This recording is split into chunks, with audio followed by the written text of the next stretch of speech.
Throw that mask on a minute. Could you join us for a flag salute? I pledge allegiance to the flag of the United States of America and to the republic for which it stands, one nation, under God, indivisible, with liberty and justice for all. Good morning, everyone. Do I have a motion to approve the minutes of Monday, February 24th, 2025 as written? I'll make that motion. I'll second it. That's been moved by McCreary and seconded by Peterson. Any further discussion? All in favor say aye. Aye. Motion passes. Motion to approve the resolution number 2024-936A, a resolution recommencing proceedings to declare certain roads or portions of roads located within the northeast quarter of Coffee County, Kansas as minimum maintenance roads. I'll move. And I'll second that. Been moved by Thompson and seconded by McCurry. Is there any further discussion? Yeah, this is one that does need to be published, Yes. right? Yes, this week, because next week's the hearing. Because that's why we're rescheduling. Correct. Yes. Okay. Okay. Any further discussion? All in favor say aye. Aye. Motion passes. Move to authorize and direct the chairman to sign 2 tax abatements in the amount of $204.70. It looks like one of them, I believe, was a vehicle that was sold and they didn't get it taken off. And the other one is a change on the tag, what it was registered at. I believe that's the way I read it. Yeah. So, It is. I'll move. I'll second it. Been moved by Thompson and seconded by Barker. Any further discussion? All in favor say aye. Aye. Motion passes. So we want to wait on that next one then with Todd, right? Yep. Okay, so I guess we will call Ms. Chad Hazen, Tourism Board here. Or here to talk about the Tourism Board, I should say. Good morning. Good morning. How are you? I'm doing well. Yourself? Good. So far, so good. A bit nervous, first time for me. But We're good. I'm nervous every week. I've been here 2 years. I'm really nervous, but determined I'll mess up. So. as has been alluded to, I was here to seek, as a lifelong resident of Coffee County, and seek a tourism appointment to help out Coffee County and serve, give back, civic way.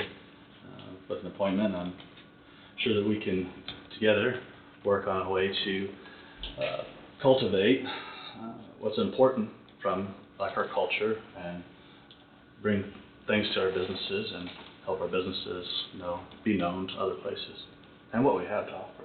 So that's some of my heart and why I'm seeking such a position. Okay. I really don't know where to go from here, so I'd appreciate Can you tell us your about back. yourself?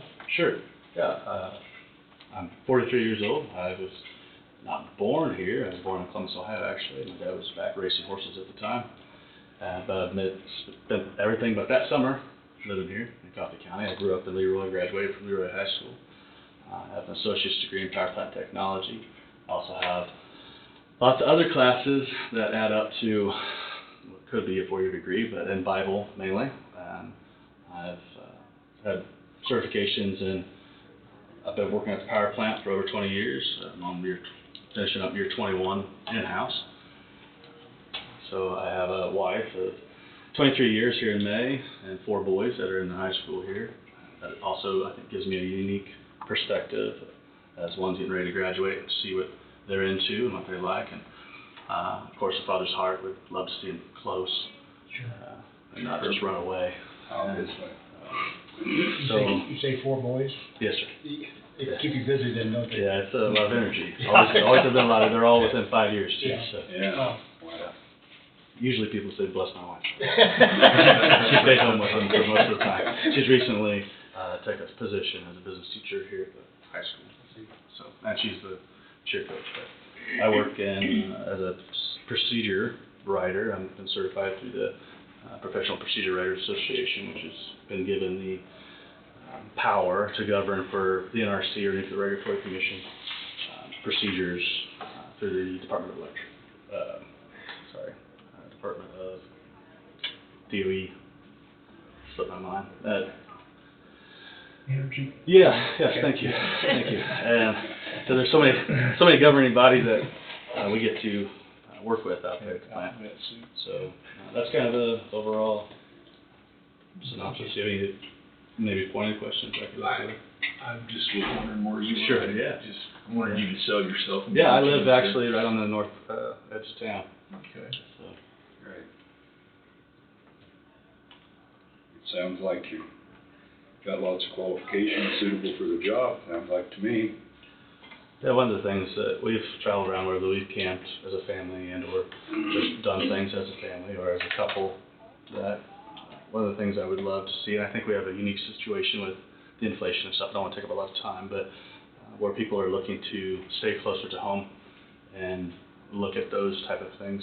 What can we showcase? What are our gyms? Which we have lakes, we have rivers that are huge gyms. Maybe feed into things of that nature. Yeah. Because those are things like boys are into, which I know not everybody's into that kind of stuff, but. No, but that's, a lot of people travel and spend a lot of money to do that away from here. Exactly. If we could do something to encourage more here, it would be beneficial for everyone. Yep. It sounds like you have the desire to do the job, even though it's not, I mean, it's not like, I don't think they meet every, No, it's not. it's nothing like that, but It's not a killer job. it's not a killer job. Meet basically once, maybe twice a year. Uh, I was actually on it before I was on the county commission. And essentially, you're gonna determine how their tax money is spent, and you've got a representative on there from the Chamber of Commerce, the Economic Development, and Commission also has a representative on there, and I believe we have two And there's two others. at large. But right now, it's just a commissioner, and I don't know if Yeah. Rhonda's filling in for that. Yeah, I'm not sure, it's kind of reorganizing Yeah. right now, so you would, be applying for one of the at-large positions, so. And, anyway. Okay. Chad, I think you're well qualified for this. Yes, Yeah, me too. Thank you. You present yourself well.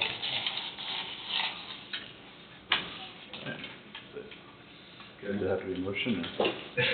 Do you guys, I mean, if you're interested in moving forward, or do you want to wait until later in the meeting to do anything, and then we can notify you? I'm comfortable with going ahead and Make a motion? make a motion to, put Chad on. Okay. Is that a motion? Well, I'm she's sorry. working on it. She's working on it. I'm sorry. I'm sorry. No, we're good, we're good.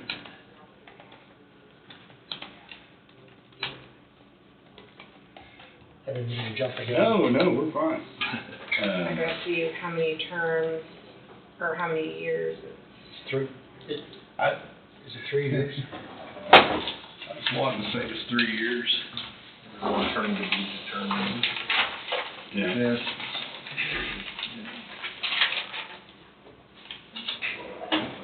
Did you find yours? No, I can't.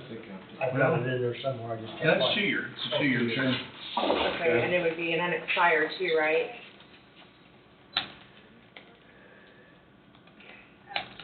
I don't know. The term ends, yeah, it'd be unexpired, the terms end on December 31st. Of this year? Well, we'll have one.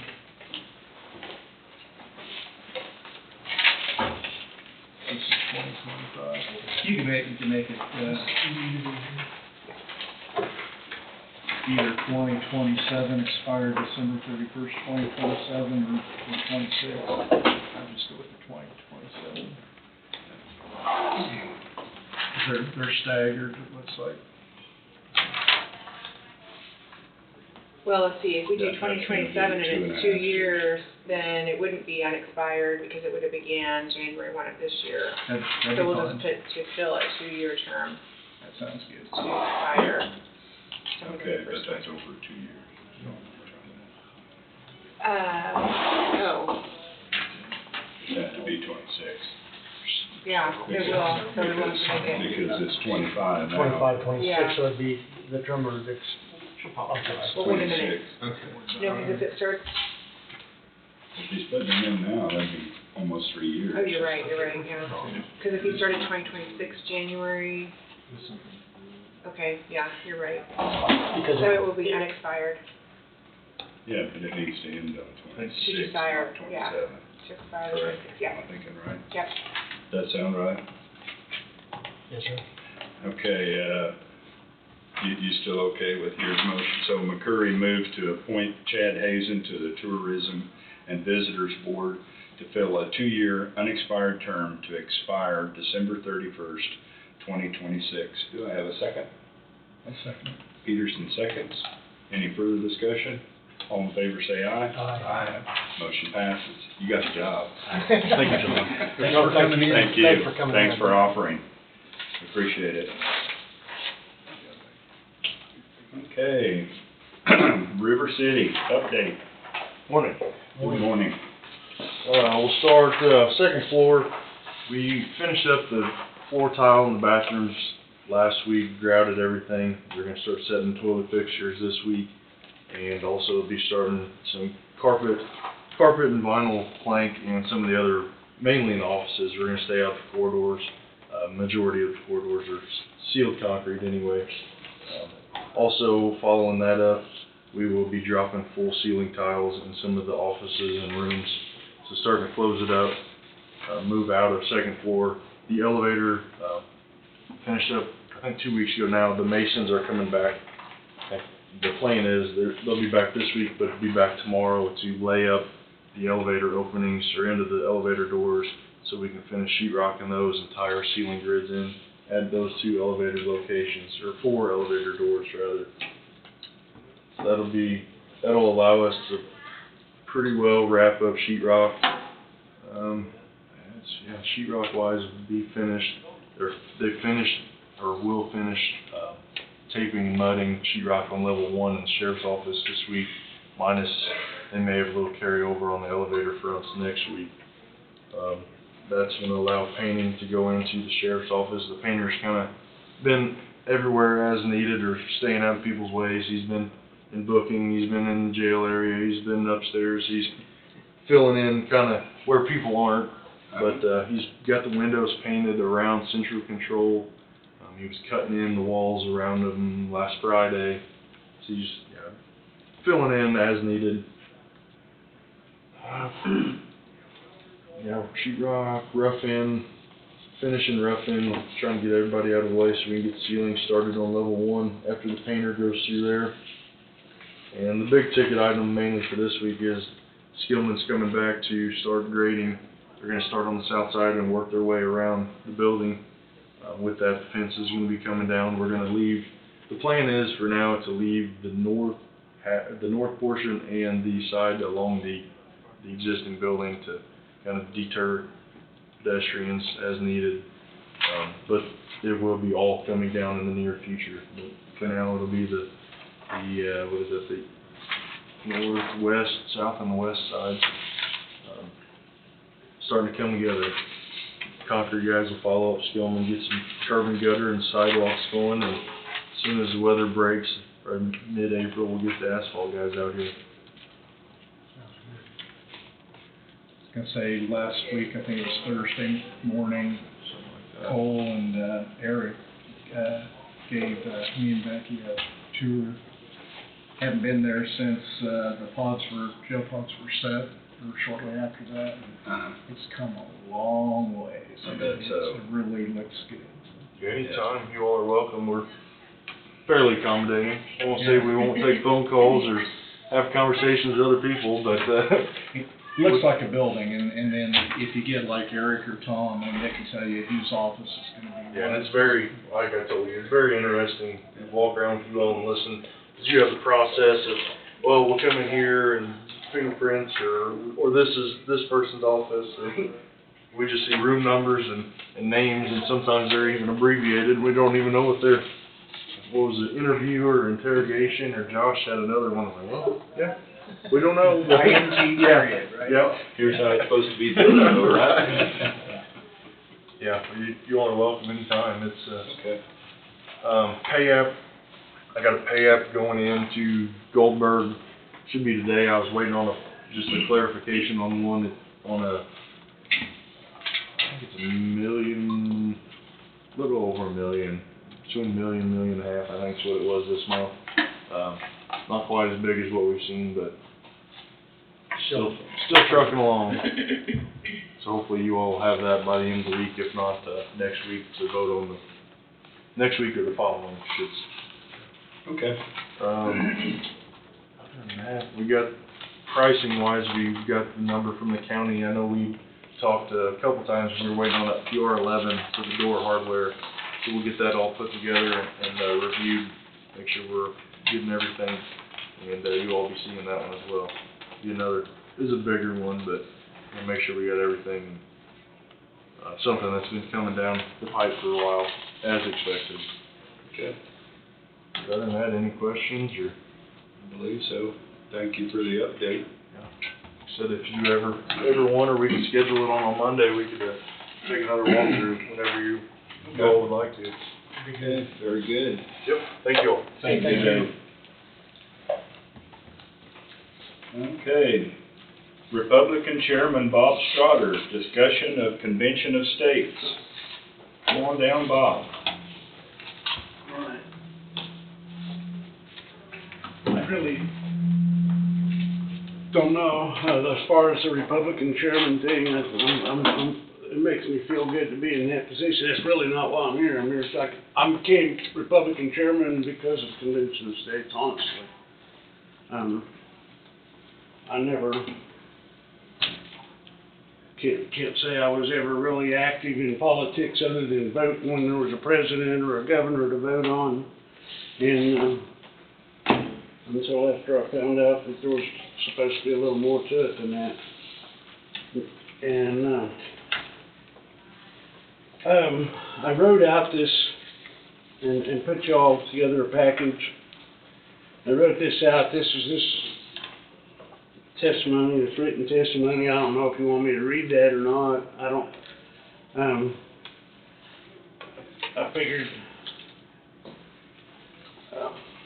back. So is this something that, I'm sorry. is this something that's already been done in the past? I mean, as far as, The commission has done this in the past, haven't they? I'm sorry. The commission has done this, endorsed it in the Yes, past. the commission has haven't done they? this in the past, and I was concerned about the fact that I was wanting to share it with, we passed out of the Senate with the supermajority required by the state of Kansas. And now it goes to the House. I'm not sure if we got the votes yet in the House. I wasn't sure in the Senate. I was thinking we might have, but I wasn't real sure. Mike Thompson did a fantastic job of carrying the resolution on the floor. I wanted to share the resolution that's been passed 4 years ago.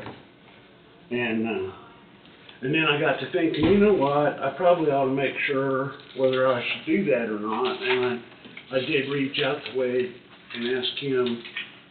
And the fact is, there's only one person on this board, and he's not here today, that was on the board then. right, Right. And so I thought maybe I ought to bring it in and talk to you all about it, and maybe I'm asking you to pass it again.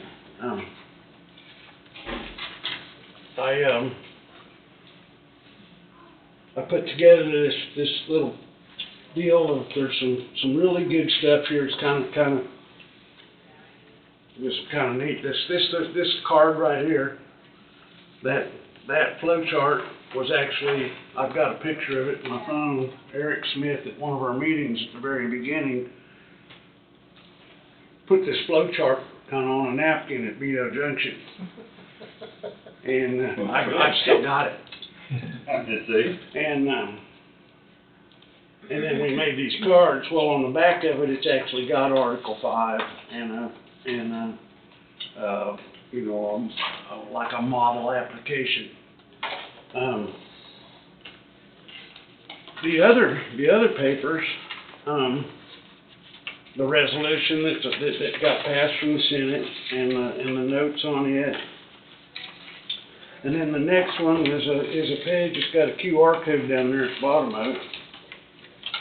And there's like, I think 5 videos, if I remember right, 5 short videos from experts about this. They're only just a couple minutes apiece. And then there's 4 pages of conventional disinformation, and this was put together by Michael Ferris and Robert Nadelson, and they're both constitutional lawyers. Michael Ferris has won cases at the Supreme Court, and they put this together, and it's all these. What it's mainly about is there's people out there that are saying, for instance, that the Constitutional Convention was a runaway convention. There was nothing runaway about it. It was all done legally, and this shows the evidence of that. And anyway, that's what that was about. And then the resolution that was passed here 4 years ago, I put that in there too, just because. And then I have this. I didn't do a whole bunch of them because I don't really know how much ink I've got in my printer for color. But I only did a couple of them. And that's probably, and Eric actually had a thing put together and did a video about the fact that every year while he was at the State House, they'd send new staff saying this is the new interpretations of the Constitution. You know, there's like 34 pages in here of the Constitution and all the amendments. And that book, there's almost 3,000 pages, where they've taken something that's real simple to read and understand To do that. and turned it into that. And we the people's how it starts out, and it takes us to make this stuff happen.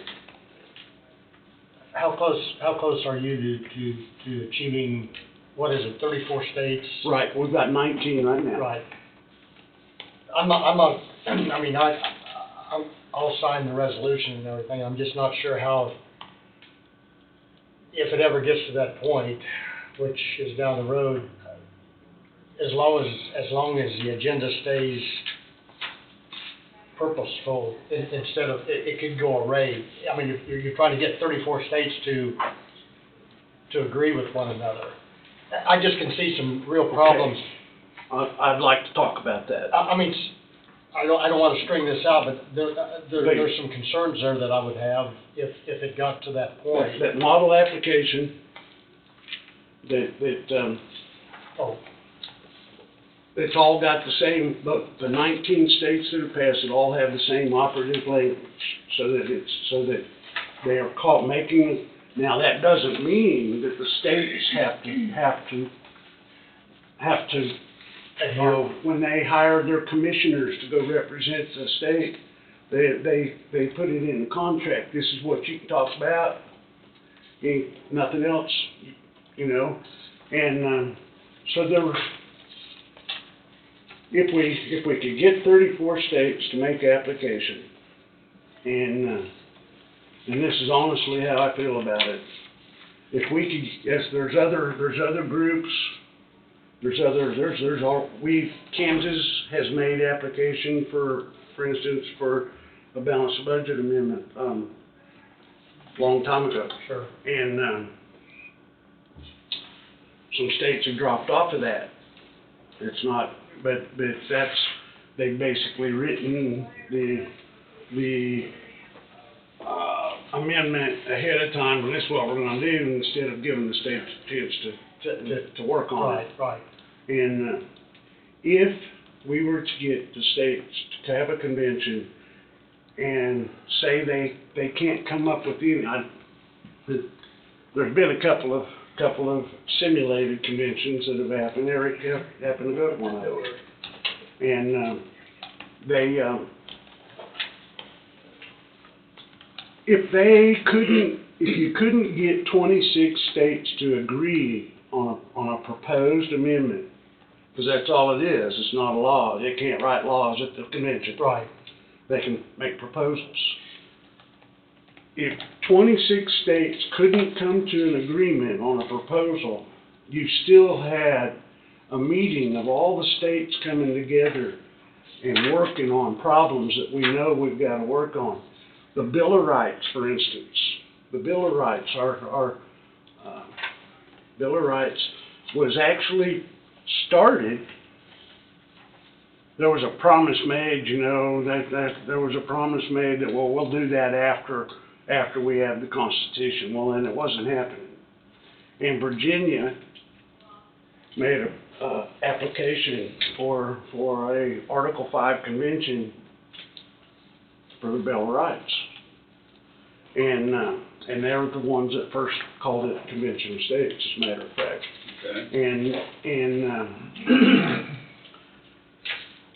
Madison was the president at the time, and he said, "Whoa, we probably better do something." And they ended up, they started, Congress ended up making the proposals because otherwise it was, the ball had started rolling to have the states do it, and it would have been a lot, no doubt would have been a lot, how do I say that? Probably got watered down a little bit by Congress instead of being what the states would have actually put out there. Uh-huh. And the big thing is we've gotten way off base, and we've got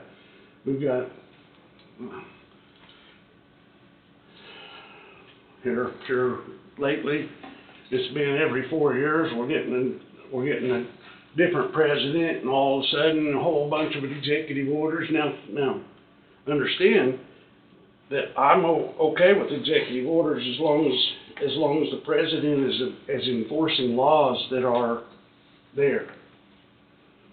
When he starts twisting them laws and putting that, there's something wrong with it. But the big deal is it just keeps going back and forth. It does. There's no, Just with the change of administrations. yeah, and it I mean, shouldn't be that way. No.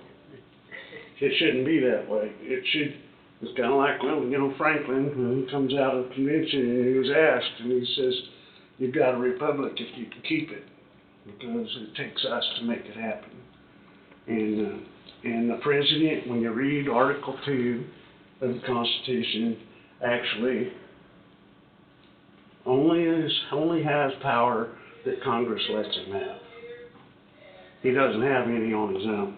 That isn't the way people are looking at it. People look at, then you get a president, and all of a sudden he's the boss. Well, no, really, he's supposed to be the enforcer. That's really what it comes down to. Anyway, I don't. How many states did you have in this? This looks like this last time you signed this was maybe 4 years ago. Mm-hmm. How many states did you have then?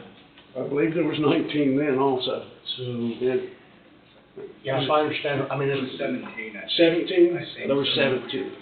it's been ongoing for quite a little while to try to get to that level, hasn't it? It takes time. Yeah, I know it does. I know it does. And again, I'm certainly not against it. I can just see the end result if things aren't handled correctly, if it ever gets to that point to where you could take a special interest group, for instance, that has an agenda that they would try to put. I'm just saying there's some downfalls to it if things aren't held to us. Okay. Actually, I don't feel that there are, because I know what you're saying. If there was somebody that came to the convention and started trying to go outside of the call. Exactly, that's what I'm talking about, and it could happen, I mean, I'm not saying it would, but I just think that there'd have to be some checks and balances, and again, that's way down the road, so I'm If you, not, if you see, like, it would work like it does, for instance, at the State House. When this was being worked on the floor at the State House, just recently Sure. in the Senate. There were a few legislators got up and they were getting off on a different center. yeah, and they would call the committee, they got a committee, a rules committee, they'd call somebody and say this is out of order or whatever, I don't, that's not really what that's called. This, and the rules committee said, okay, this, you can't go there. And it would be the same kind of process. And then to get 26 states to agree to something yeah, that's outside of the call, they're actually breaking their contracts with their states to do that. How many would it take? Would all 26 have to agree to something for it to be? Then it Put goes into back, place. then actually, the way I understand it, then it goes, if a proposal is passed by 26 states, then it goes back to the Congress. And the Congress sends it to the states for ratification. They pick the mode of ratification first. They either have state conventions, in-state conventions, or the state legislatures pass it, or ratify it. right, And then it takes 38 states, it takes 3/4 of them to make that happen. to ratify it. Right, And that's actually, considering how we've been at this for about 12 years now, and we haven't got 34 states to make application yet. And considering that, getting something ratified is a big deal. And it's even bigger than that, with the sense that there are 99 legislative bodies in the United States. Nebraska only has one. And if it came back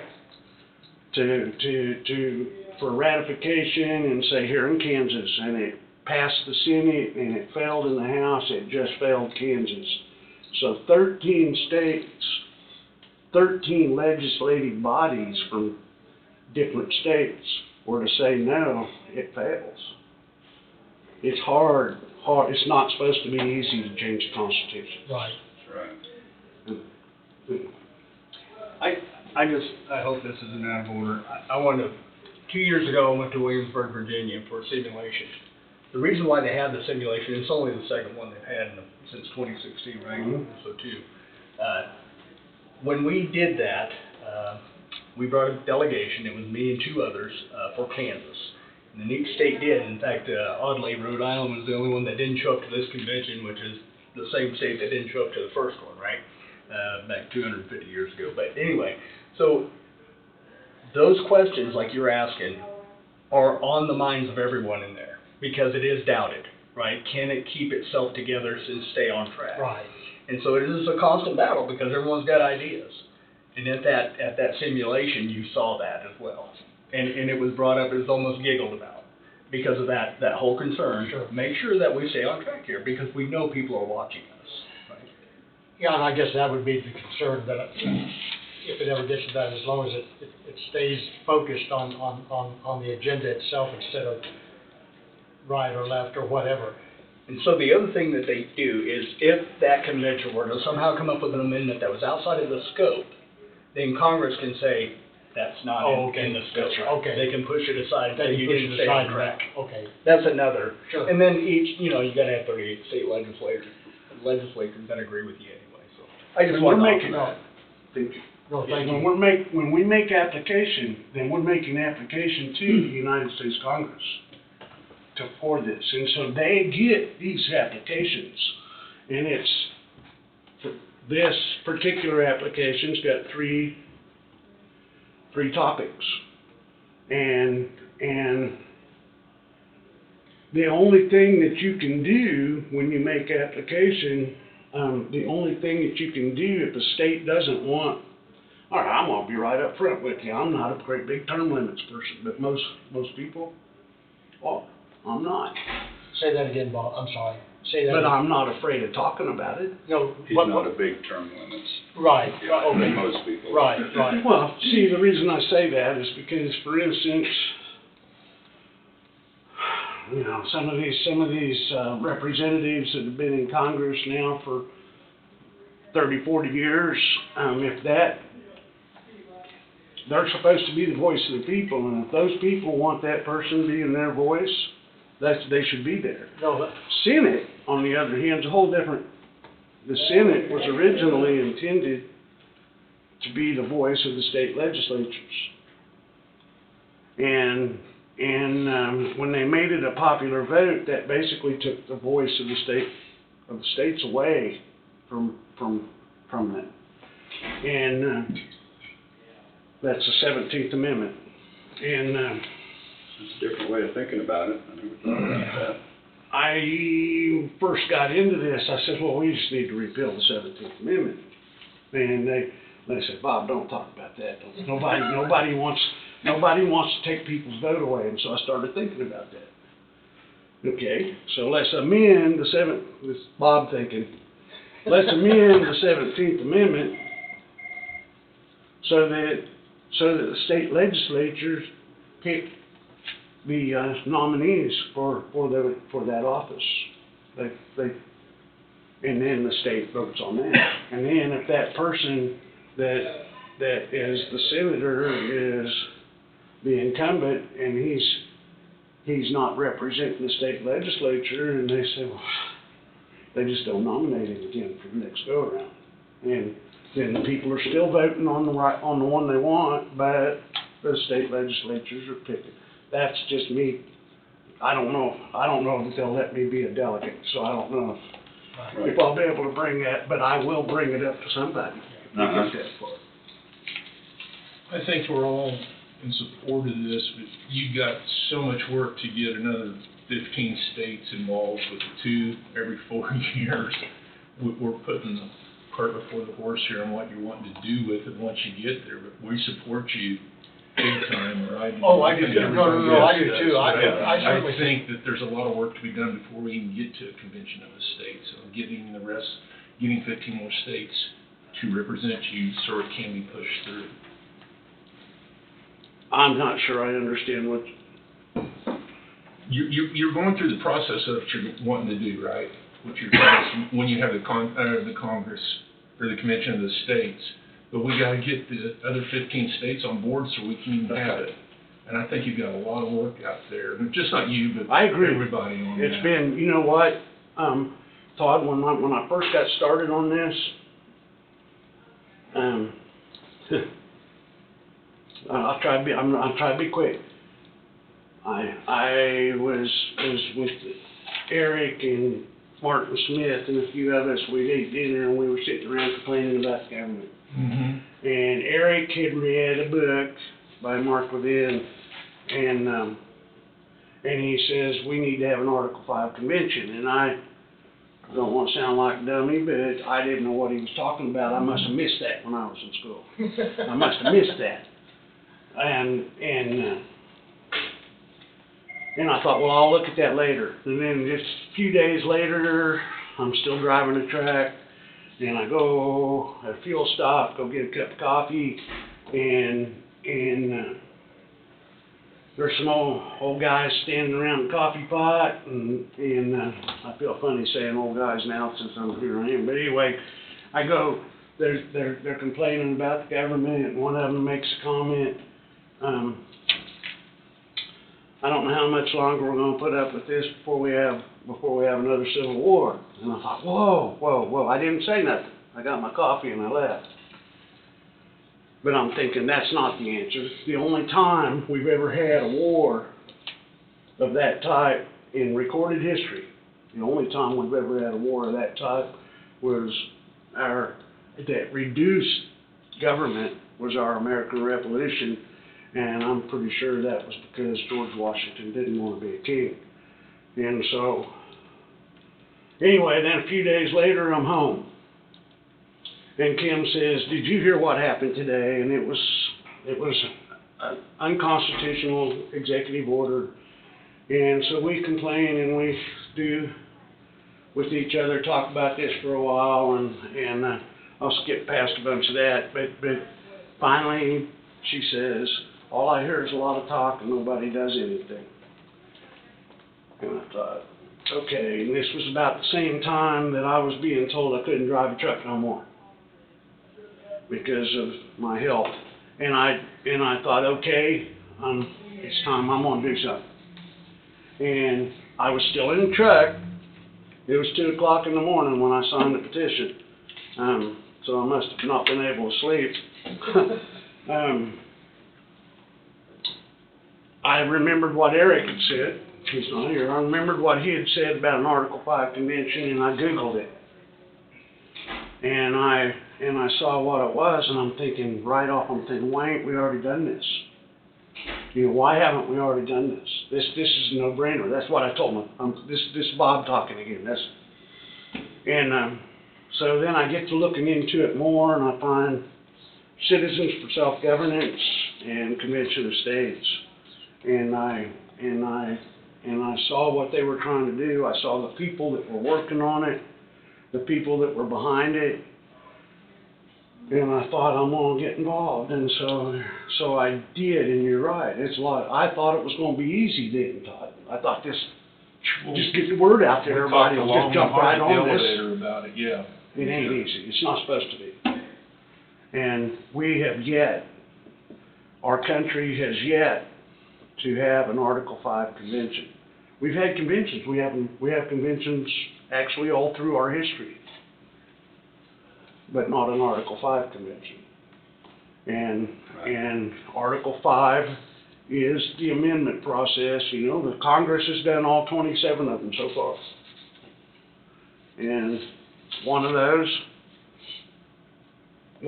was actually repealing one of them that they had made.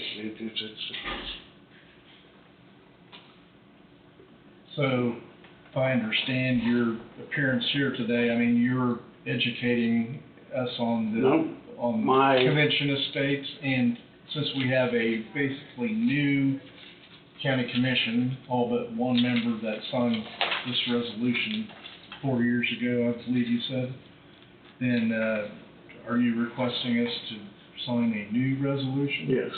Almost identical to this, which I say toward the end of it, I mean, our representatives would change. Mike Bagg would change to Karen Tyson, and Eric Smith would change to Brad Barrett. Other than that, I'm assuming about everything would be the same.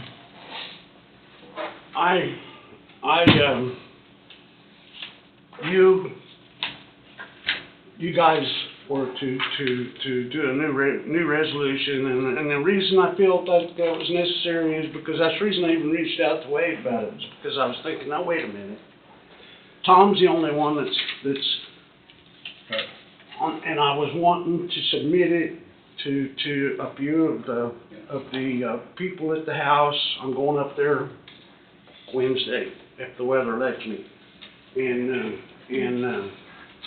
I'm gonna go around and see some of those representatives that are kind of like not sure, because there are questions. There's people out there shouting. Brad Barrett told me the other day that they're getting lots and lots of emails and stuff in opposition to this, but they're all from out of state. In opposition to Article 5, to using Article 5 to have a convention. And the reason, it's honestly, it's Campaign for Liberty and JBS are both against this. There's a few legislators, Representative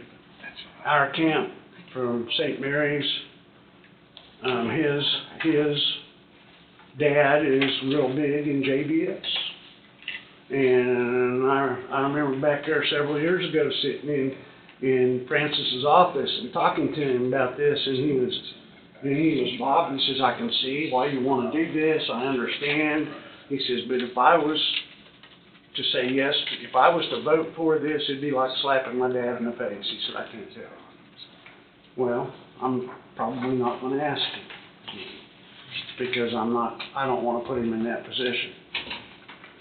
But if you guys were to do a resolution, then I would go up there and share it with as many of them as I think that are still on the fence and not sure. So you're wanting us to draw the resolution up, or are you gonna draw the resolution up? I was just gonna ask if we had one prepared. I think that's what they're talking about right now. If you're happy with that one, then I think that one's a really good one. And just change the representatives that we have currently and the new commissioners on it. Is that what you're doing, Angie? I'm working on it, yeah. Yeah. And Wade's got, Who takes my back, please? Karen Tyson, Caryn T-Y-S. And then instead of Eric Smith, it'd be Brad Barrett. Yeah, you're putting that on a, I'm gonna work on it here, Okay, yeah. right. I probably won't have the resolution completely done. Let me go back to, what day did we have that last? I'm sorry about that. I did not see a date on There's there. not a date, so I looked for Well, one. Bob's saying it's about 4 years ago. Yeah. It was actually 4 years and a couple days. It's resolution 2021? was it the first year you, 868. was it the first year you said on? Yes, So that'd been 21? yes. Okay. Okay. It was like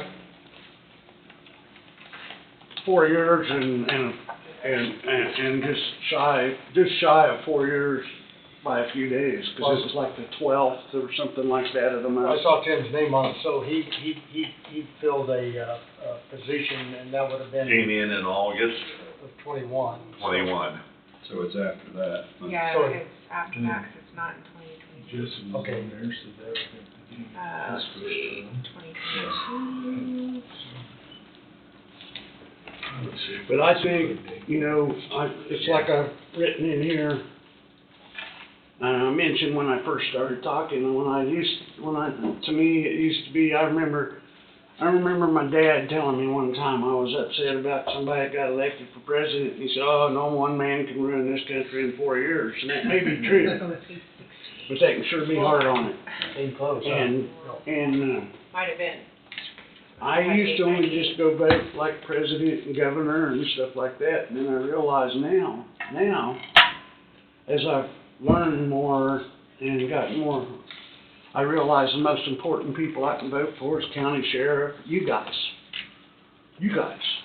That's, local So would we have a motion? is the most important, and that's the reason, I guess, You would do a motion to. honestly, to approve resolution number. maybe I should have worked harder at it the last time, because honestly, I think that if more counties were to go to their commissioners and do this, then I'm it would trying to find. grow from the bottom up like it's supposed to. Right. Have strong grassroots. So do we want me to read a motion then? Sure. But how are we gonna, there's no real explanatory paragraph at the top? Are you gonna I don't read mind anything? reading the whole thing. Okay, Everybody- you go ahead and do that. Probably gotta include a date at the end Yeah. of it too. Yeah. Okay, too. And date it today, I guess. We will, I'll get it ready. Okay. So, a motion to approve resolution number 868A, whereas it is a fundamental precept of American government that the best governance is that which is closest, most accessible, and most accountable to the people.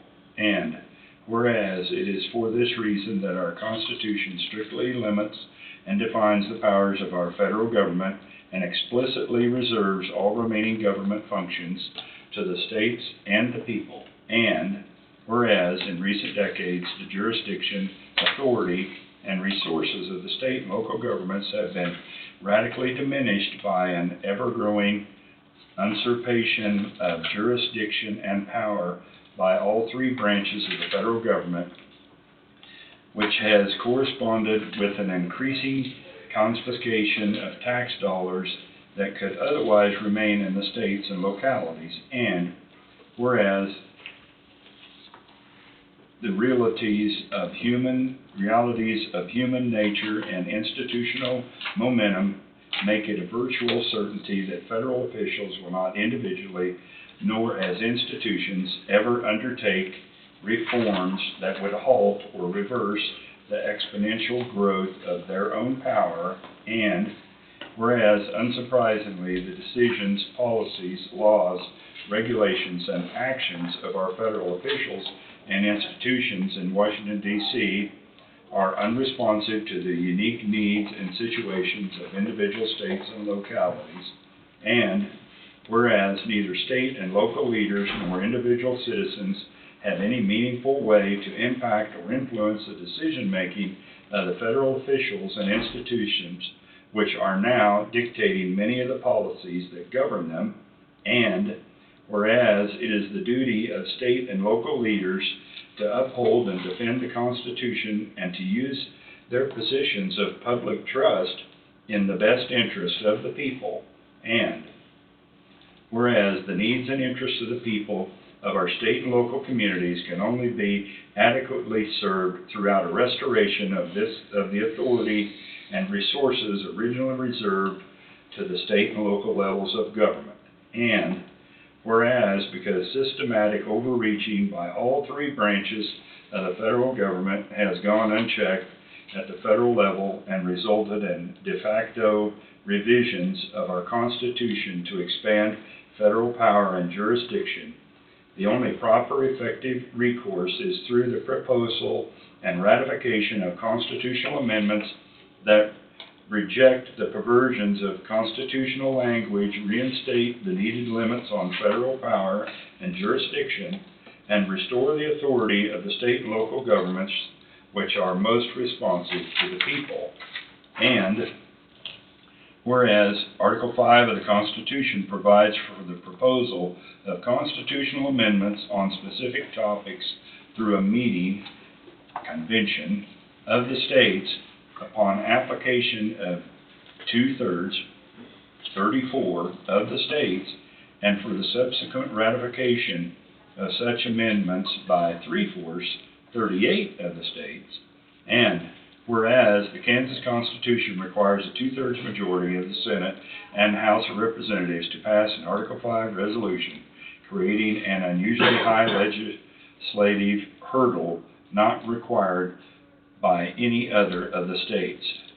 Now therefore be it resolved that the Board of Commissioners of Coffee County, Kansas, fully and duly to serve the best interests of its constituents, hereby calls upon the Senate and the House of Representatives of the Kansas State Legislature, especially Senator Karen Tyson, Representative Brad Barrett, the elected representatives of those constituents, to advance and adopt with all possible speed concurrent legislative resolutions adding Kansas to the roll of the many other states which have adopted resolutions to trigger an Article 5 convention of the states to draft, consider, debate, and propose constitutional amendments that would impose fiscal restraints on the federal government, limit its power and jurisdiction, and impose term limits for its officials and members of Congress, restoring the proper measure of authority and resources to the levels of government closest and most responsive to the people. And that would be dated today, March 3rd, 2025. And so I have a motion out there on Canva. That's what we used last time, and I did the -A. Okay, So you will see that. okay. What? You said, I mean, we're lacking what did you call that, an introductory? Yeah, I just put paragraph? one. It will say I wrote one up, but Oh, okay, Uh, okay, I just was using the one we did last Well, time. she's got one on the screen here. I had a resolution supporting a convention of states for the purpose of proposing amendments to the Constitution of the United States that impose limits on the federal government. Okay, That's what I we wrote. can do that, I just need it to put in there, Okay. if y'all are in agreement.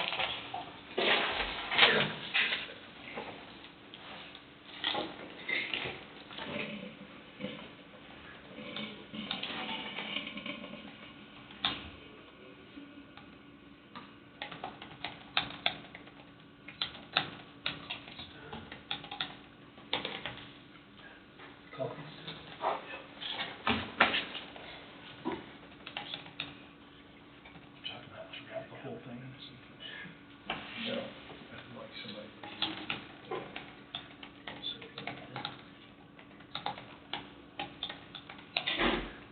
Yeah, we were just discussing the possibility of throwing in some punctuation. Yeah, I think somebody needs to look at that, because it's basically a run-on sentence, the whole thing.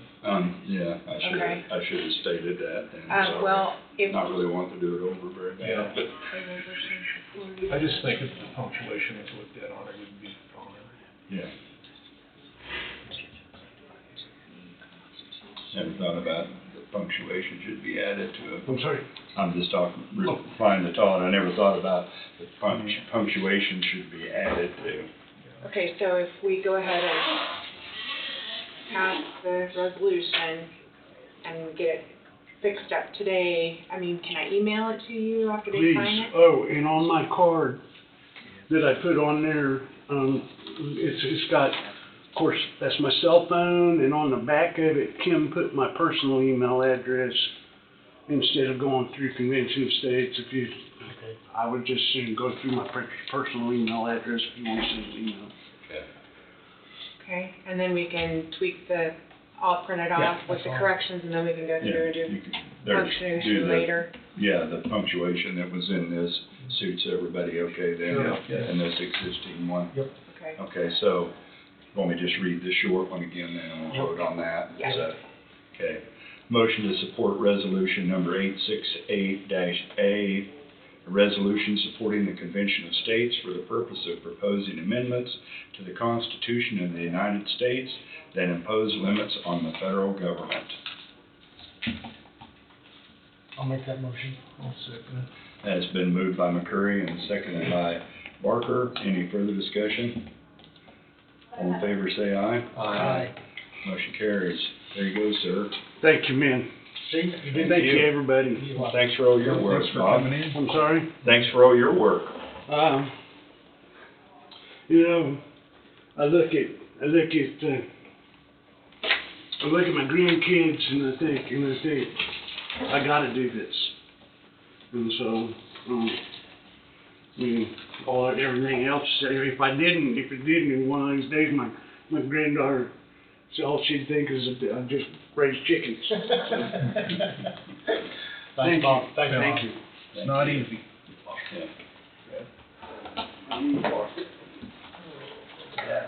If we can take a short break, we can go on and. Everybody wanna take a break? What do we wanna do?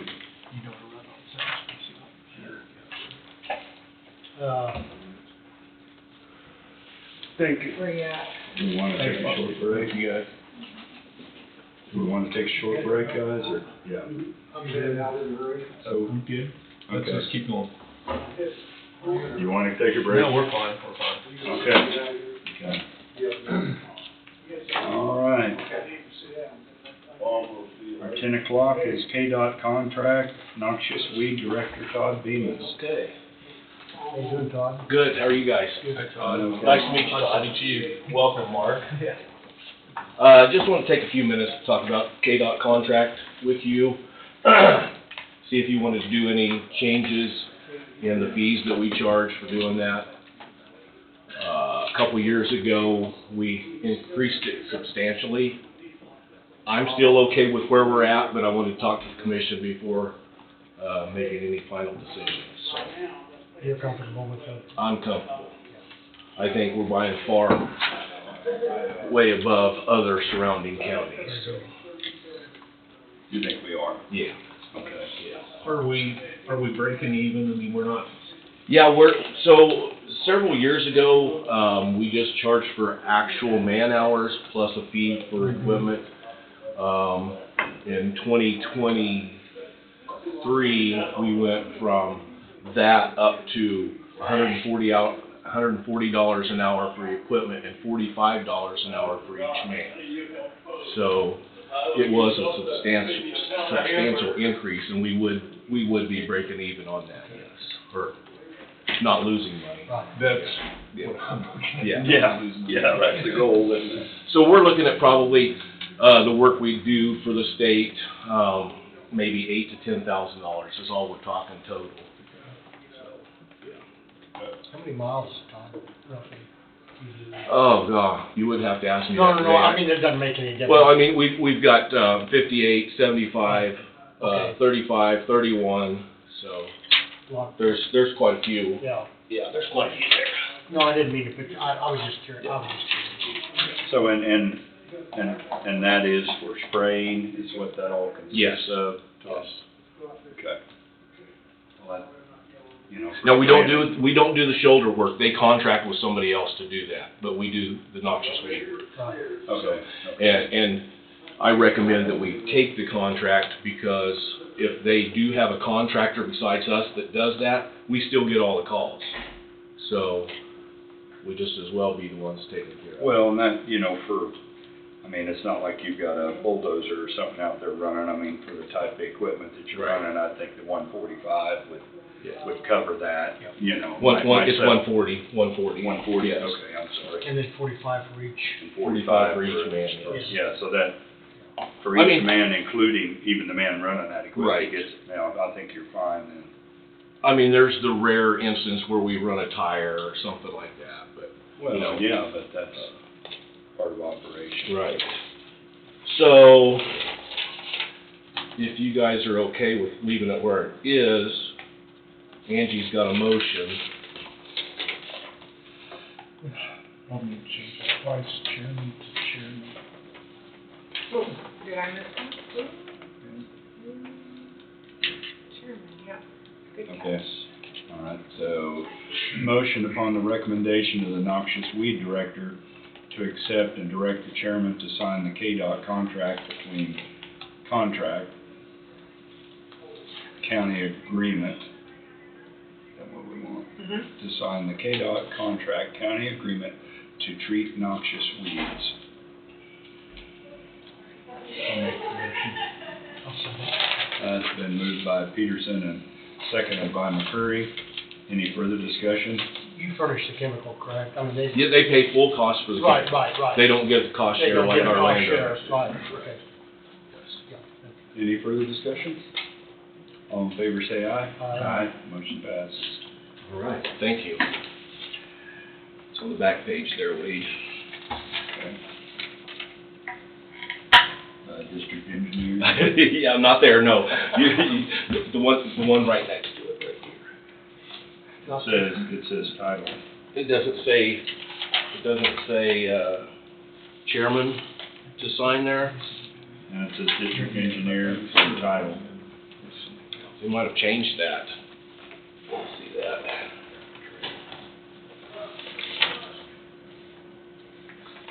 Yeah, right here, Board of County Commissioners. Okay. All right. That's spraying season will be here before you know it. Here before you know it, absolutely we will. It'll be starting this month for us. Yeah, I bet it will.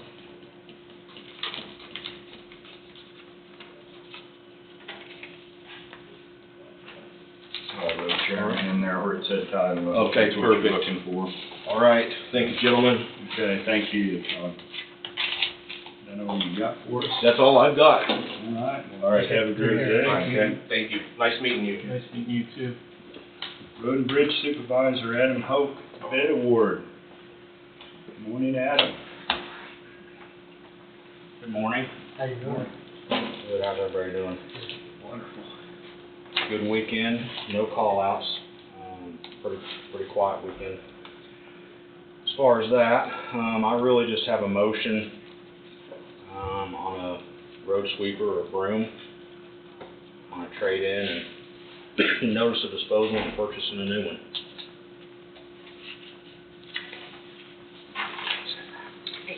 Ian's gonna go out. He's not here today, but Okay, we'll get it. that's fine. So we just start with this first motion that the one that we disposed of, right? Yes. Motion to find that one 1996 Roach. Rose RC 300 road sweeper BP-002, VIN number 87962, is no longer required or cannot prudently be used for public purposes of Coffee County, and as such should be disposed of by trade-in to Berry Tractor for $2,500. Notice of the board's intention to dispose of said property will be published on March 6, 2025 and March 13, 2025 in the official county newspaper. I'll move. I got a question here for you. You got $100,000 piece of equipment, and they're only gonna allow you $2,500 trade-in on the old one. Yes, there is some I'm not bagging on it, that's issues, horrible. there is issues with the trade-in broom. You know, we thought about keeping it and putting it on a online auction. Yeah. In order to do that, I feel like we should get it up to snuff, to running. On second thought, I looked online to see kind of some comparables on some online auctions on similar machines, bringing anywhere from $6,000 to $8,000–9,000 for mid-90s models, Brose in the same model. I think we would probably be money behind Okay. by fixing the current ones. Just by bringing it up. I mean, we could sell it as is and probably come close to getting what we're out of it, but I can't guarantee that. You can So take it out I'm to the guaranteed this $2,500 and we don't have to mess with it. Then we gotta pay commission to somebody. Yeah. And what always slips up on me, it's a 96, well, it's not that old, well, it's No, that's 29 what- years old. Well, yeah, yes. That's what, I'll second. Okay, it's been moved and seconded, do we have any further discussion? All in favor say aye. Aye. Motion carries. Okay, motion based upon the recommendation of the Road and Bridge Supervisor to accept bid from Berry Tractor for one 2025 Superior to the purchase price total of $110,425 with standard warranty as being the best bid, and to purchase the same for the sum of $80,067.16 to be paid from the General Fund Public Works Equipment line item. Said purchase of the sum of $80,067.16 reflects a trade-in value of $2,500 for one 1996 Roche RC 300 road sweeper, VIN number 87962. I'll make that motion. I'll second it. It's been moved by McCurry and seconded by Barker. Is there any further discussion? Yeah, I was just curious, and I think you said something in an earlier meeting possibly, but this is more, the net price is more than the low bidder. And So- what was the reason? I'm glad for you bringing that up, Mark. So the Brose that we bid through GW Van Keppel did not meet specs. We've had two brooms that have had Cummins engines in them, diesel engines. And we've had nothing but problems with them, and the serviceability of them is not there. There's nobody that can work on those engines. So the specs I wrote, strictly, we wanted a Cat or a John Deere engine in this new broom. So the Brose did not meet specs, and that's the primary reason. We had injector issues and all sorts of issues with those Cummins, those little 4-cylinder Cummins. So That's really surprising to me. We've had 2 brooms that we've had issues with. Yeah, I'm not questioning your history, but that's really surprising, because from what I'm familiar with, the 4-cylinder is basically the cut-off version of the 6-cylinder, like the Yeah. 5.9 or Yeah. 6.7 or whatever they are. I would surprising. agree with you, but, so, I had a long discussion with Craig about this, and that's kind of why we lean towards the Cat and the John Deere, because the serviceability. I mean, we can get Cat, we can get John Deere, guys down to the shop, service tech, field techs to work on stuff, and they've done that for us before on one of our other rooms that has a John Deere in it. Probably fairly quickly. I mean, Yeah. yeah. Yeah. Okay. I know the difference is not great, I mean, it's around 5,000. Yeah, we've owned both Superior and Bros. I've ran both of them in the past, and I'm kind of a Superior guy, just functionality wise. Cab, it's got a positive pressure cab on it. They seem to keep the dust out a little bit better than some of the other ones, That'd so, be huge with a broom, I would think. yeah. Yeah. Seems like the Superior is the better bid anyway. Okay. So we should still in discussion, weren't we? Yes, We hadn't yeah. voted yet, We're in right? discussion. Any further discussion? All in favor, say aye. Aye. Motion passes. All right, thank you, guys. The only other thing I have is just a little bit of discussion. I spoke with Craig this morning. Getting ready for our spring and summer and fall mowing. We are gonna be, making a purchase on some bush hog blades and spindles and hubs and turnbuckles and this, that, and the other. Gonna be $10,000 somewhere, give or take, around the $10,000 range. Just wanted to give you guys a heads up, so. Okay. Getting to be that time of year. Yeah. Something we do about this time every year as far as getting our bush hogs and everything ready. You guys have anything else for me? All right, thank you. Thank you, Thank you, Adam. Appreciate it. You wanna take a break now? or- Yeah, I wouldn't mind. Okay. Let's take a 10-minute break, and we'll be back at 10:22. How you doing, Martin? Good, and yourself?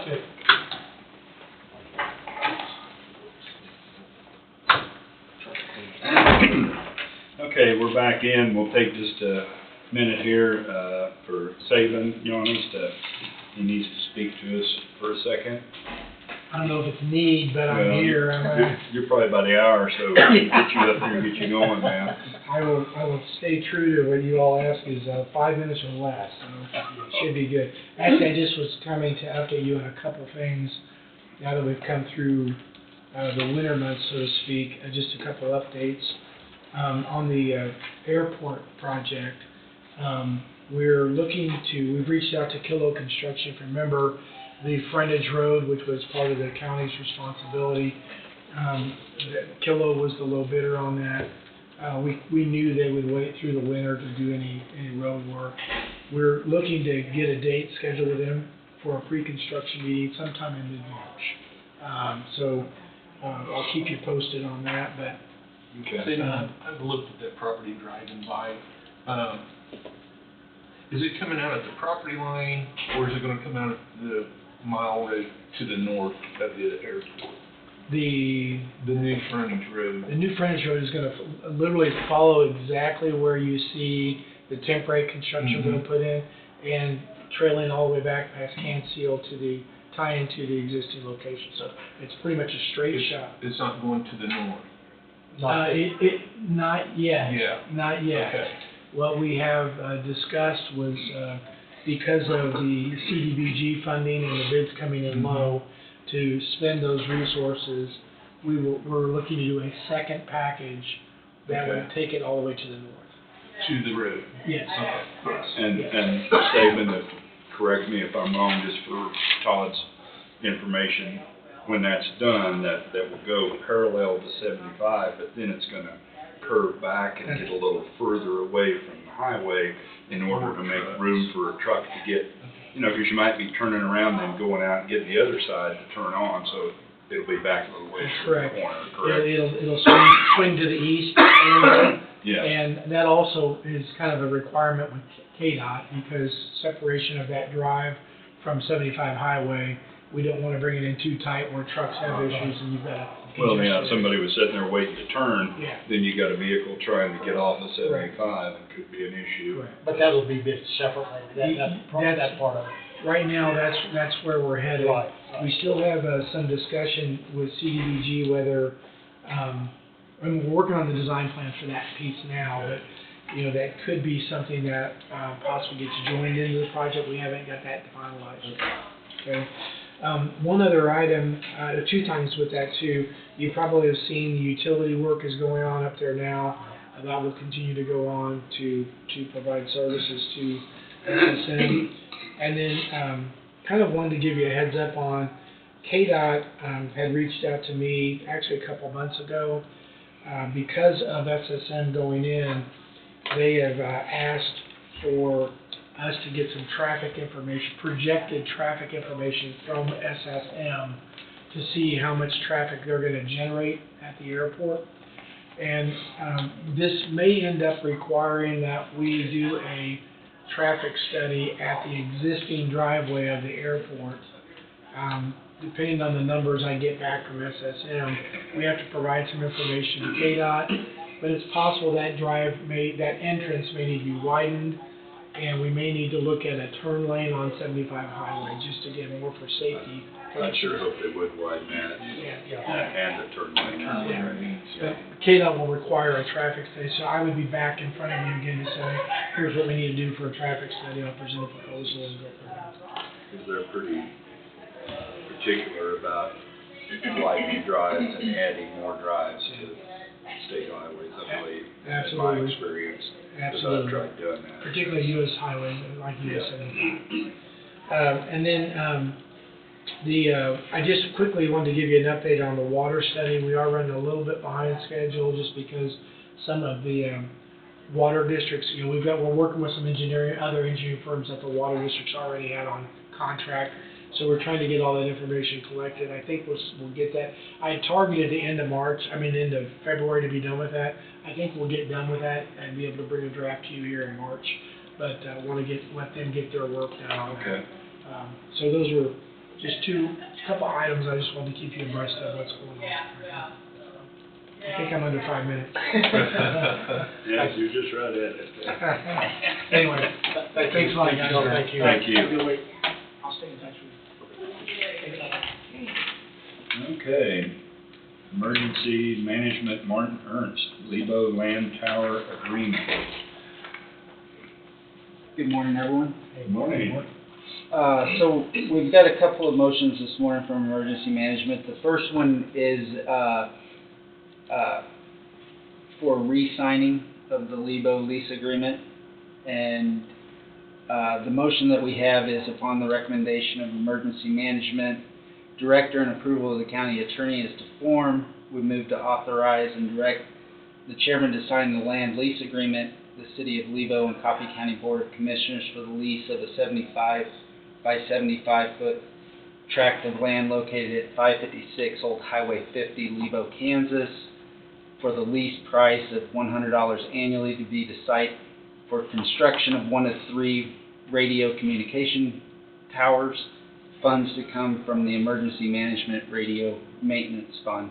Can I back that up? I didn't see that was, it needs to say general fund, emergency management, radio maintenance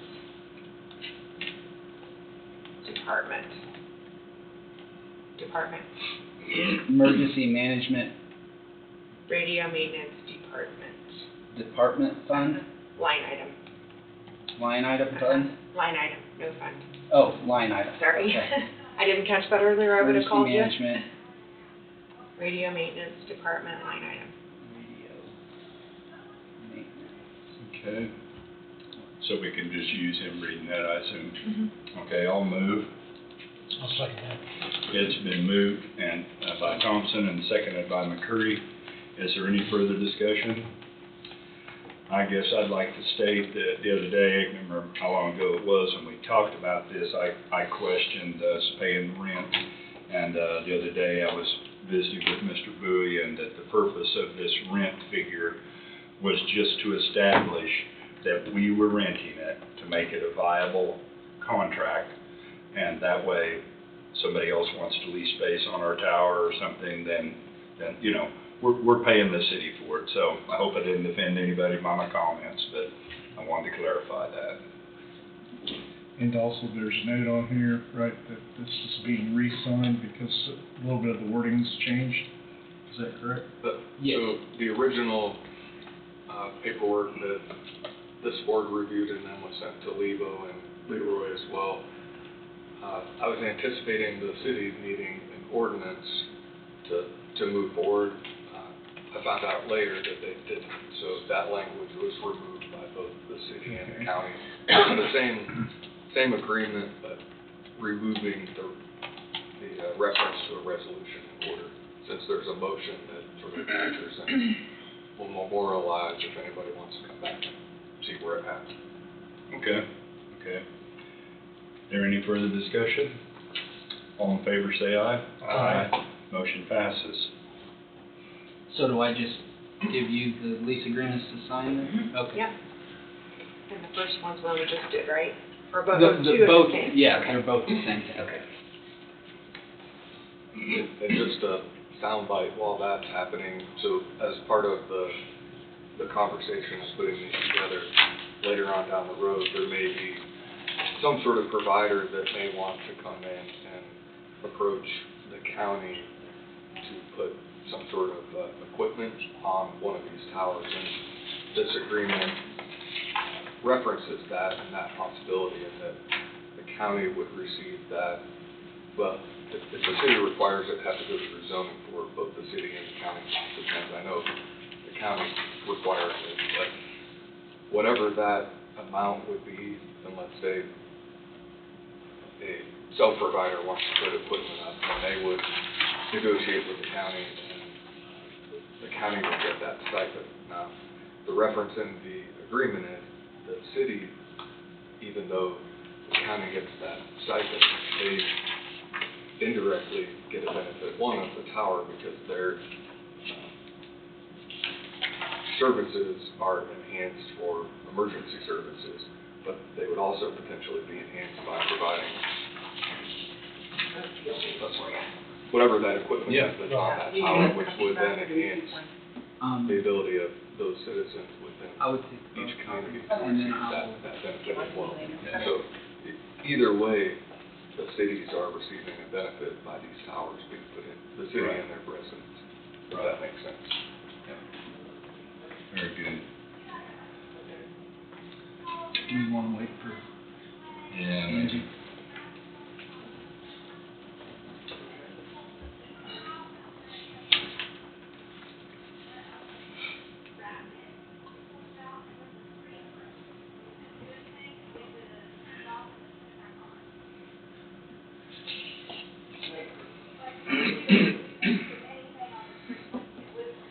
Did you get a copy of the settlement agreement? No, they sent it to me. Yes. And then it should be in your package as well, the settlement agreement for the closing. I didn't know if they had a copy of that or not. I forwarded it Oh, to okay. Angie, so in essence, for the next thing, I think the next thing you're gonna bring up is the motion for the, Yes. Thank you so much. this is for the sale of, purchase of the Gridley property for tower number 2, and closing on that is today, what, 2:30? 2:30. So, the second motion I have is for the Gridley property, the 1 acre of land, and upon the recommendation of the emergency management director and approval of the county attorney as to form, move to authorize and direct the chairman to sign all documents necessary for closing with copy, land, and title for the acquisition of 1 acre of land located at 572 Emmer Road, Gridley, Kansas, for the purchase of $3,000 plus $473 for closing costs, to be the site for construction of one of 3 radio communication towers, funds that come from the capital improvement fund. Capital Improvement Reserve Fund. Which, I'll move. land title. Coffee County, okay. I'll move. I'll second. It's been moved by Thompson and seconded by Peterson. Is there any further discussion? We got that word you wanted, Mark? Yeah, I was just adding. Yeah. county. Yeah. Okay. Any further discussion? All in favor say aye. Aye. Motion passes. And that's at 2:30 today, and I understand that you'll be available to. Then I'm planning to be. All right, God excellent. willing, okay? And I'll take the check down there. I'll come down there at 2:30. So. Okay. All right. Well, Very thank good. you very much. I appreciate it. Okay, thank you. Thank you.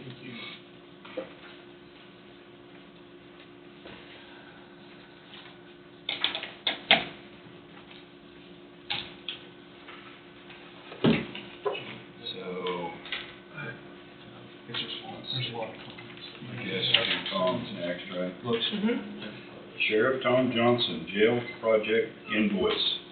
Good morning.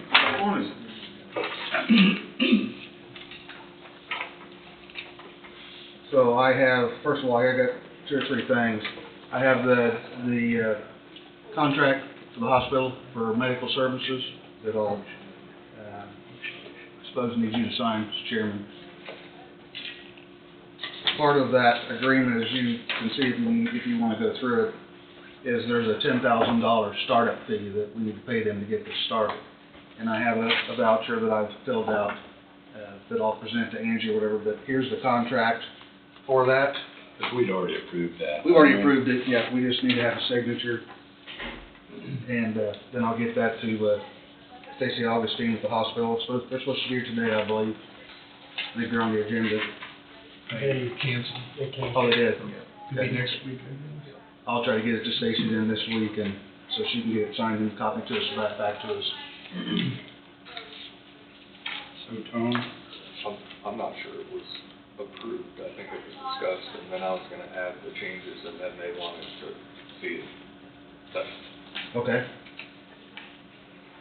So, But it could be looked at and reviewed and discussed today. so the only thing that Wade had from what we discussed was a provision, which I believe was 13-1 or something. There's an attachment at the back. Yeah, there's an attachment at the back that he wants to put in, which is just, It's protections for the county. yeah, protection from the county. Cash basis law, and so on and so forth. okay. So, And then 18.3 says additional contract requirements that this would be put onto this contract. So that's the only difference than what we talked about before. okay, so That, Okay, so on this, that is from the jail project. Okay, there's a $10,000 startup fee, so just, do we need a motion, or is this one you've already approved? well, There wasn't a motion approving that contract last week or the week before, was it? No. Okay. So my suggestion would be to make a copy of that, let everybody take a look. I don't think the main thing would be the terms, or pass it around, either one. But if you've looked at it, sir, that's really all I need. I mean, No. I know we should all look at everything we sign, but I'll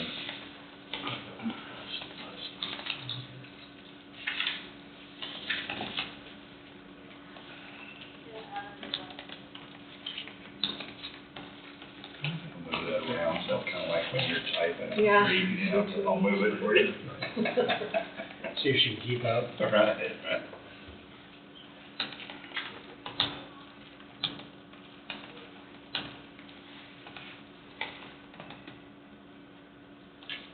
All right, there you go. Okay.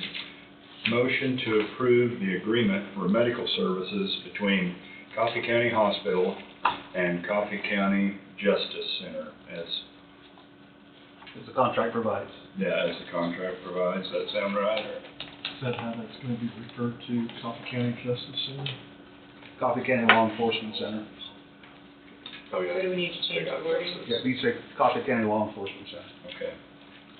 So, do we need to change that on here? That's what's on here.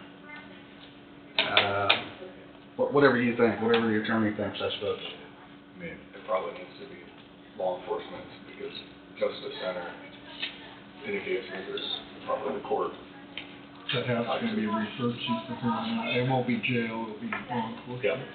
Sign on the front of it will say Coffee County Law Enforcement Center. Do you have that in Word? Do I have it? No, that came this from the hospital. Oh, Yeah, oh. well, we put it in Word, you put it in Word, or one of us did, so you can add that attachment to it. That wording. I think Lauren put it in Word.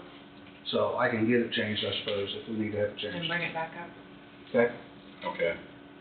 And then the term on that, Tom, is for, 1 year. thank you. Is it for 1 year? It's a one-year contract. So, Tom, in a year, then you'll just go out and rebid it, or, I'm just curious. Yes, in the contract, we wanted to be able to sit down with them in a year And and make discuss adjustments or whatever. it, or if it was whatever, we could go someplace else. Okay, all right. Okay. Okay, I'll get that. Okay, we can still go ahead and vote to sign it though, can't we? Wait. Okay. And that's the only thing that's changing. Okay, I guess I'll move. I'll second that. Been moved by Thompson and, seconded by Barker. Is there any further discussion? When does it go effective? Is it? The day it's signed. So effective today, Okay. just so you know when it starts. Okay. All in favor, say aye. Aye. Motion passes. Thank you. Next thing is, I have a purchase order here for all of the locks for both, up the entire building. And this is just to be transparent with the public. This is all comes from FF&E. So, I have a PO here we've sent off for $71,759.63. You'll see the quote attached to it if you'd like.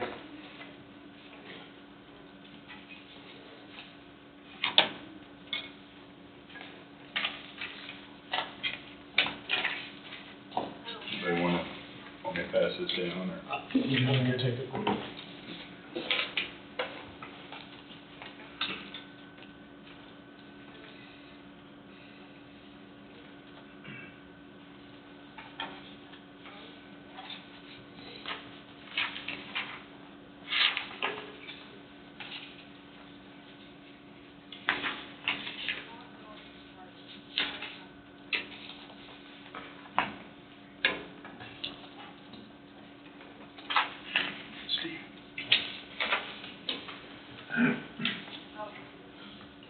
Do we need a motion on that too? I think since it's, have you been doing motions on the others? I think so. We have motions on all of them. Yeah. I think just, I don't think it's necessarily required, but I think since it's happened with everything else.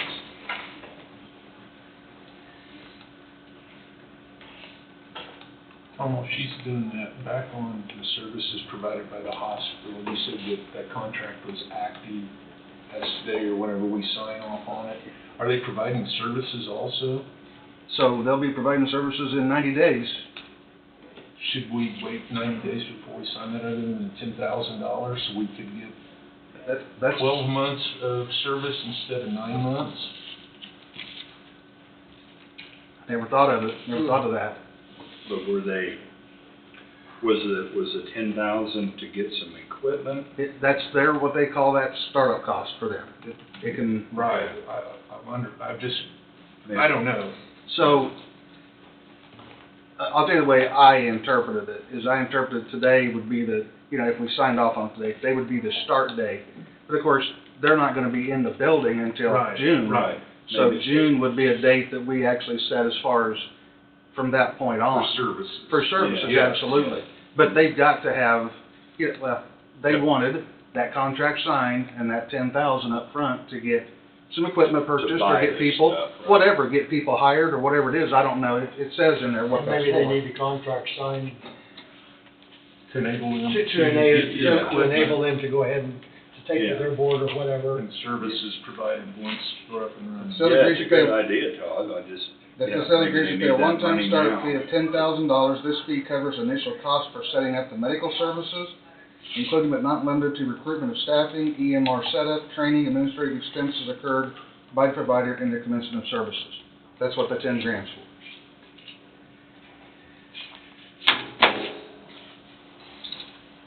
But do they they probably need the contract signed as of today, so that. Well, it doesn't have to be today, it's just I'm trying to get it signed and get it started.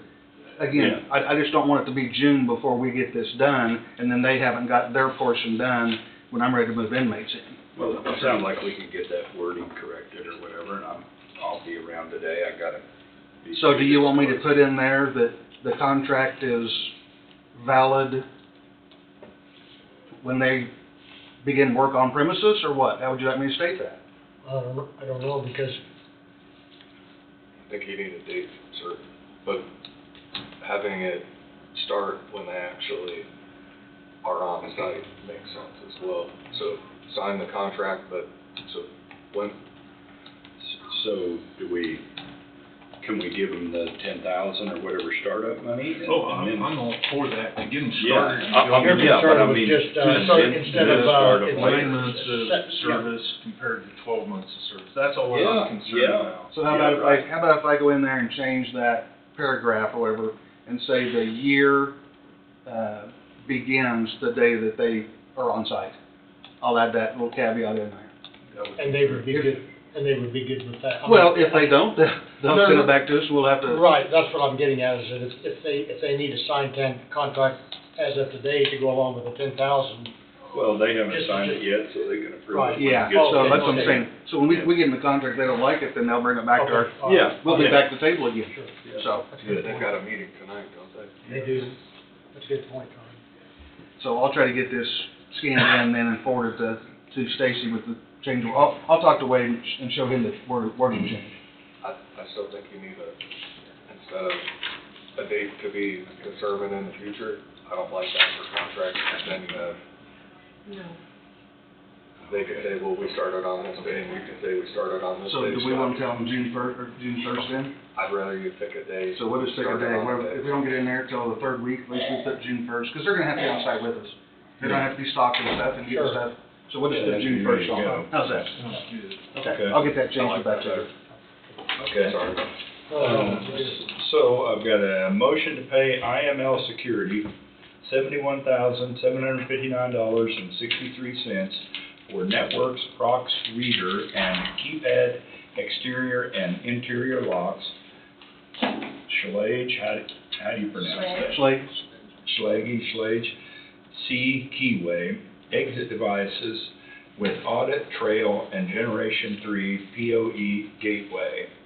Funds to come from the jail construction project fund number 111 from furniture, fixture, and equipment. I'd make that motion. Been moved by McCurry and seconded by Barker. Is there any further discussion? All in favor say aye. Aye. Motion passes. Thank you, last one for this time, I'm sure there's about 6 or 7 more we'll have in the next 90 days, but. Yeah. The last one is a biggie, it's for all the furniture, and this is only half. They wanted half up front, a purchase order signed for half to get it developed, made and shipped here. $97,982.99. The total fee is $195,966.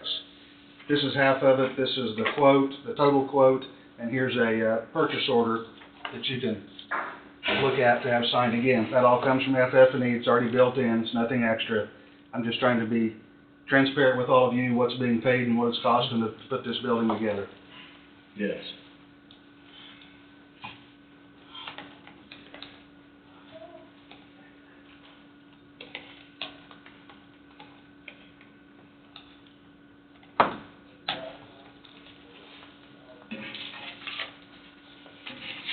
Some of the stuff you'll see me bring up here later is some more jail equipment, there's some equipment for the exam rooms, the medical place. Our kitchen supplies will be brought in, and then hopefully, the last thing we'll probably have is moving our dispatch center. We've already been in contact with them over and over again with Motorola, and hopefully it's gonna be seamless. They're telling us it's gonna take one day to move everything over. They'll move one over and then two over, or two and one, whatever it is, and so we'll never have a break in communications or anything while they're doing it, so. Okay, That's what we'll see in the upcoming 90 days. okay. So motion to pay Trilogy, is that how you pronounce that? Yes, sir? $97,982.99 for furniture for all offices. Funds to come from the jail construction project, fund number 111, from furniture, fixture, and equipment. And this represents half of it, you said, correct? Yes, sir, that's half. Okay, I'll Do we move. add for half of the furniture? Yeah. Yeah, I'll move with that addition. Do I have a second? I'll second.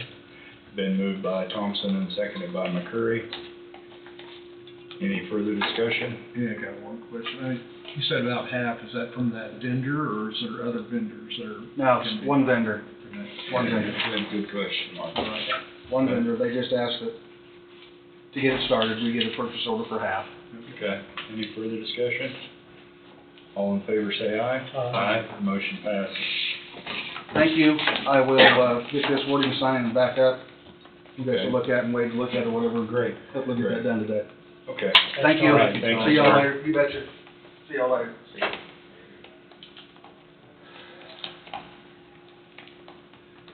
Road and Bridge Superintendent Ryan Durst, executive session personnel.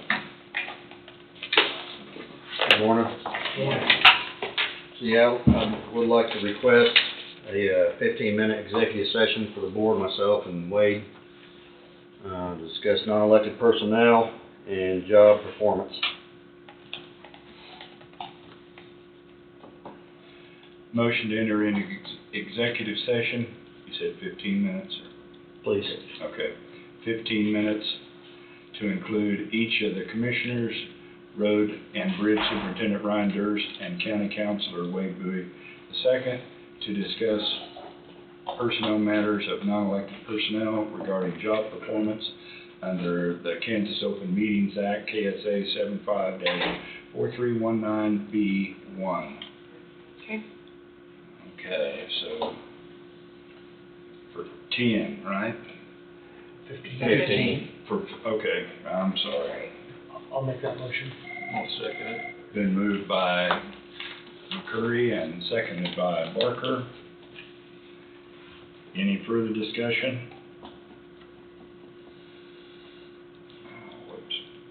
All in favor say aye. Aye. Motion passes. We'll go in at 10:55. Then or 10:56. Let's make it 56.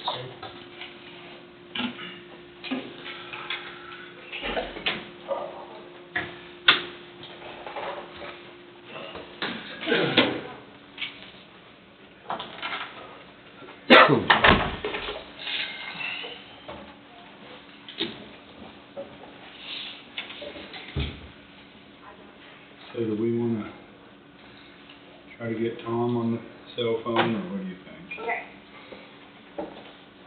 Oh, Executive session. for- I did remove that period. So I guess the last executive session, no action taken at this time, correct?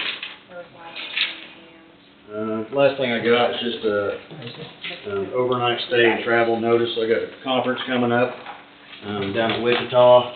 It's a transportation safety conference, 2 days, 1 night coming up, so it's just notice. Okay, when that's you guys gonna want to take place.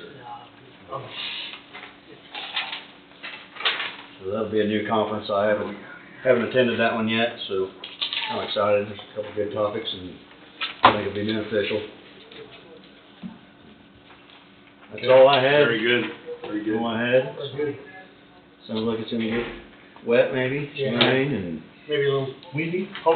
Windy. The snow could stay north. And the snow, Snow I could stay think so far north. they're still predicting north. Yeah, we might get a little trace. We're talking a couple inches and 50 mile an hour wind up north, so. Yeah. Yeah. So, all right, well, I appreciate it. Very good, thank you, Ryan. Thanks, Ryan. Put this here, effective date today.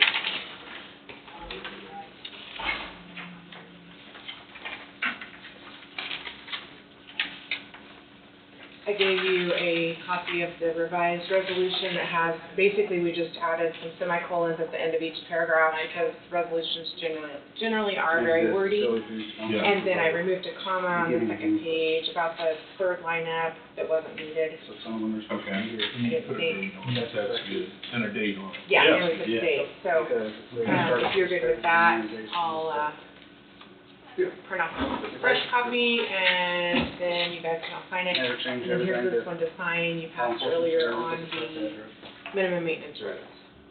Okay, okay. And then we just have some special issues. And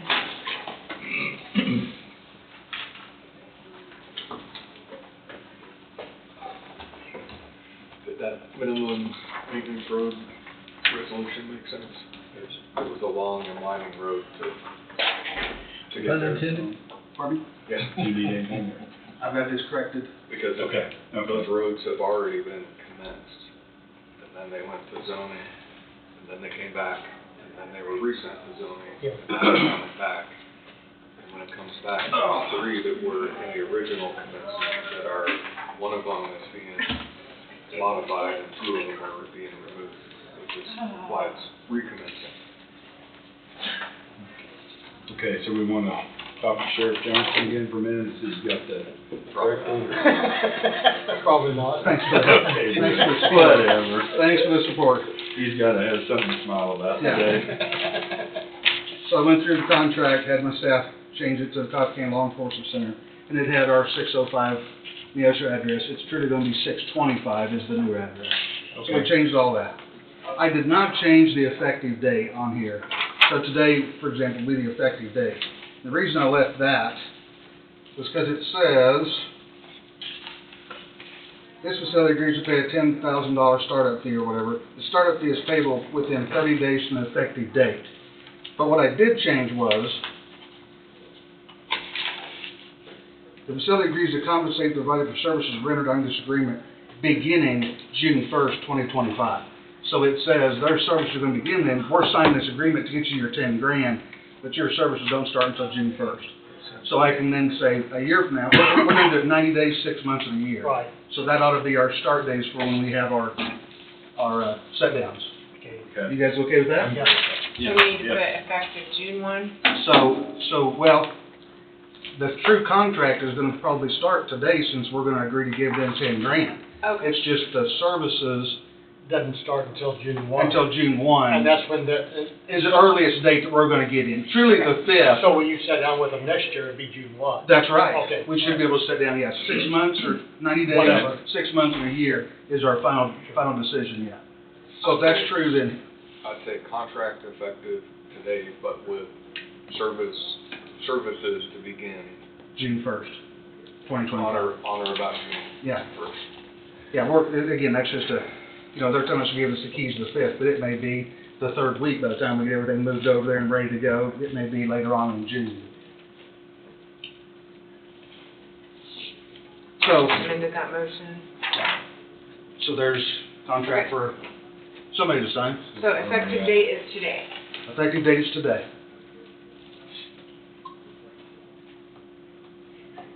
And we've already went through the procedure. All this was just changing the law. Right. Just clarify some few things for Todd. Good catch, Todd. Good catch.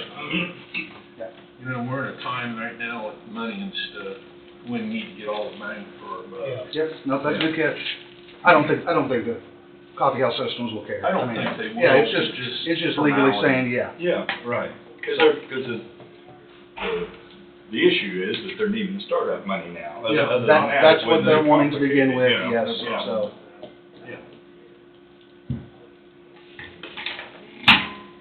Okay.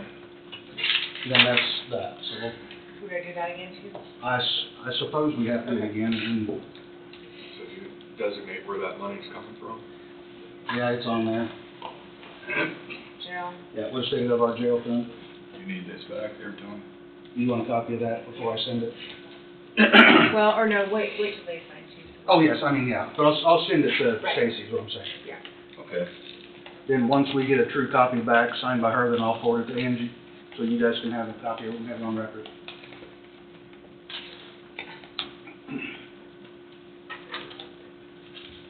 Well, if I could type today. It's Monday, they tell me. That's what I'm operating under, Monday every day. Some days you like it too, or Yeah. some weeks. Listen, at least I hadn't had to call you while you're out in western Kansas talking about snow, so. That is true. I was doing the weather check out there is what I was doing.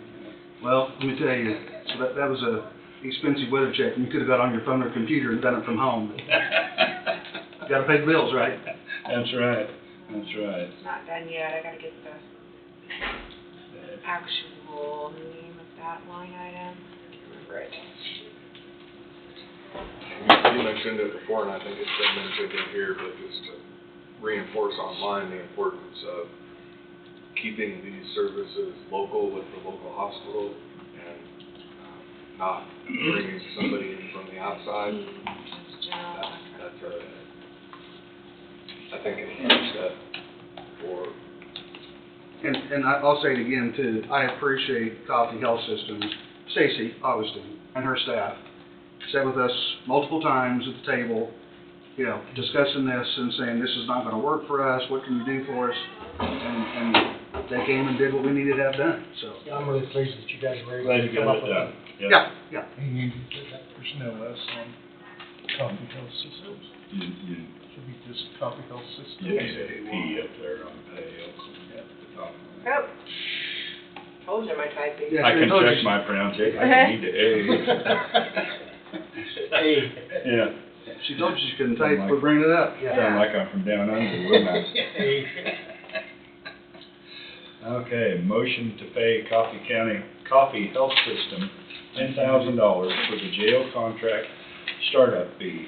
Funds to come from the general fund, jail department, general contract service line item. I'll move. It's been moved by Thompson and seconded by McCurry. Is there any further discussion? All in favor say aye. Aye. Motion passes. Thank you, gentlemen, thank you, Angie, I'll get out of your hair. Welcome, thank you. Try not to come back today. Thanks, Tom. Okay. Probably see me next Monday, but not today. Okay, all right. Yeah, see you guys Thank later. you. Okay, so are the resolutions or two going around? We haven't done anything No. yet. Okay, So that would, this is the Convention of the States. and did you do the minimum maintenance roads over there? Yeah, okay. Yes. Just wanna keep track. Yeah. We just signed that one, right? The road. Yeah. Right, Yeah, right. here's And that. I've already sent that one to the Okay. I saw that.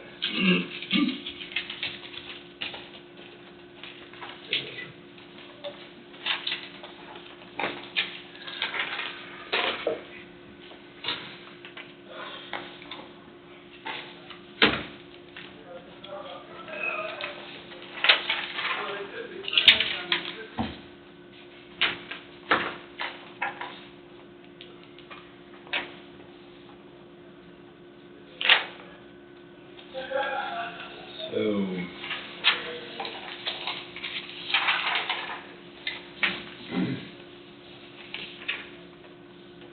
Mr. Bowie, you're next online. Do we, We covered the hospital contract discussion, I just sort of shotgun this time period. Yeah. I think, the release probably will need to wait until Huguenot's back. I think that's a full board discussion. Oh, yeah, okay. So I'll ask that be Just take that off for today. removed and we can maybe put it back on for next week. Okay.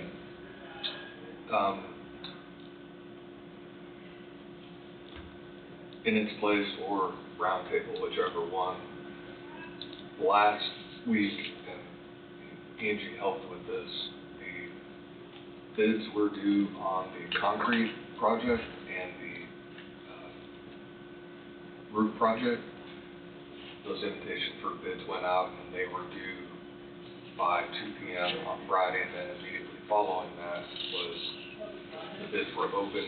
Both sets of bids were open here in this room, and we had one participant to watch and observe for the roof bids. No one showed up for the others. For the concrete, we had 2 bids.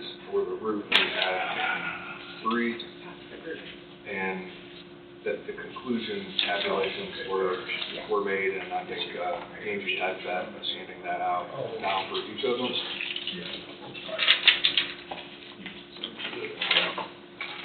Correct, that's what you need, Yep. not Angie. Sorry. So that will need to be discussed, and if it meets your approval, decided. Those documents are available. Yep. Some of the requirements were the criteria for the bids, and then they had to have bid bonds that went with them in case there was some discrepancy or deficiency in the initial bid, so.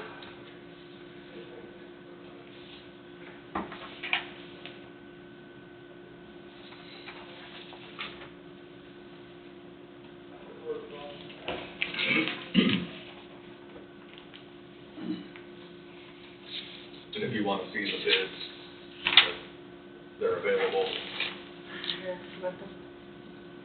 So we're, I mean, these are, That's the tabulation form. yeah. okay, so.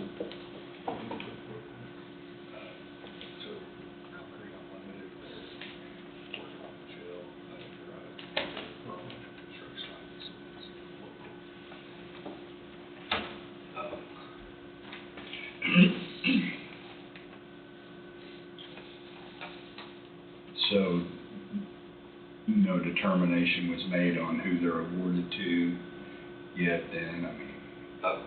That's up to you guys. I think we had 3 bids that appeared on their face but I'm referencing the roof first. Yeah.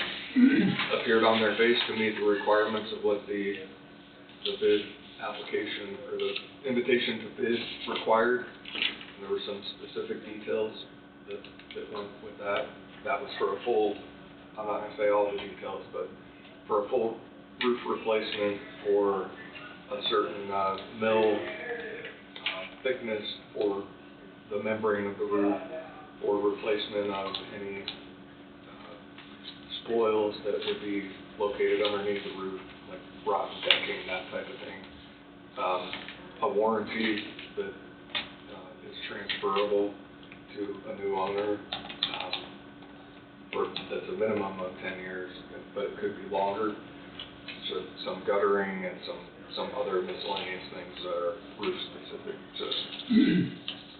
As far as startup time, when do you think they be able to start? Did they give any indication?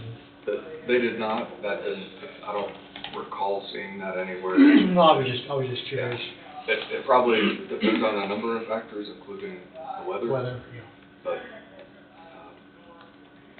I'm sure they'd want to get it done and taken care of it as soon as possible.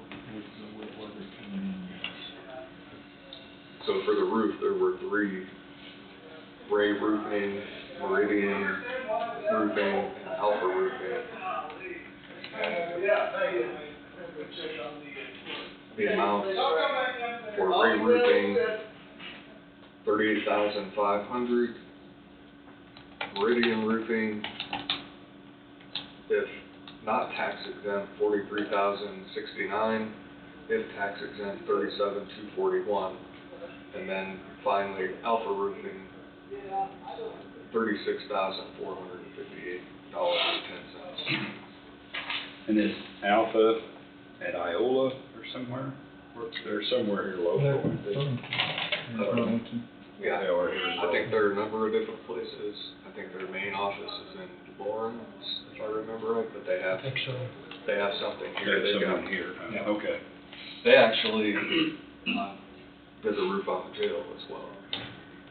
So, Okay. I know they do a lot of work around the county. I mean, I'm sure out of county too, but yeah, so they, as you see in the bid tabulation, they appear to be the lowest. They provided the bid bond as required, and I believe they check all the boxes for what was requested. So they would, in my opinion, be the lowest and best bid for this particular project. You okay with, Yeah. I'll make a motion to award bid to Alpha Roofing as the low bidder for the project.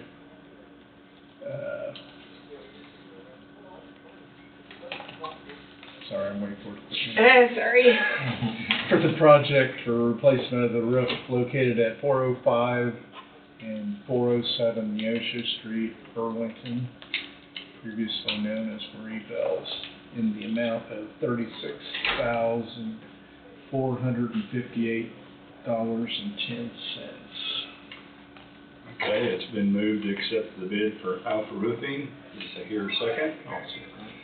It's been moved by Peterson and seconded by Barker. Any further discussion? All in favor, say aye. Aye. Motion passes.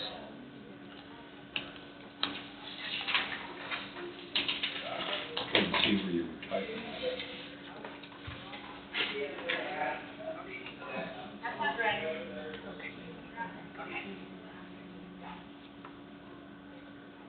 Okay, all right. Sorry. I didn't scroll up quite far enough. Yeah. So, the concrete bid. So the next one would be the concrete, two bids, Concrete Unlimited. They did not provide, with what was provided, any bid bond documents. I'm not sure if they assume that the bid bond, those documents are included with the main project they're a part of, which is the jail project, but that is what was required. Their bid was $53,025, and then Berlin Construction, they did provide a bid bond as the invitation required, and their bid was $49,372. Okay. That would be something that, based on prior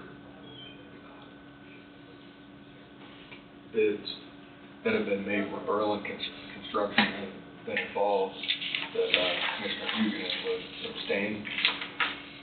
So he's not here, so that doesn't become an issue. So then you get into the discussion regarding Berlin Construction and doing business for the county when you have a sitting commissioner who's tied to that. It is something that, when the parking lot project was ongoing, and there was only one bid, and that bid was Kilo Construction. Kilo had Berlin Construction as a subcontractor. So the issue becomes, there is likely, in my opinion, and you guys can, and Angie can correct me if I'm wrong, one of the reasons why a bid of that nature might be lower is they're a local business, and it may be require less time, effort, and cost to mobilize to run the project, and it's sort of that conundrum where you want businesses located within the county and local to do business, but then are you going to keep them from doing business because of some sort of tie? So I just wanted to bring that up. We do have what appears to be a valid bid from Burlington Construction. Concrete Unlimited, as I stated earlier, they are the concrete contractor, subcontractor for the jail project. However, the bid bond wasn't included, which is what was required, so I think you just have to evaluate and make that decision, but in the spirit of transparency, that's why I wanted to mention that. Wasn't Tom is kind of backing out of the construction business. His son's the one that made this bid, but, you know, I don't have any problem awarding them the bid. They bid fair and square like everyone else, and they are a local business, so. I don't have any issue with,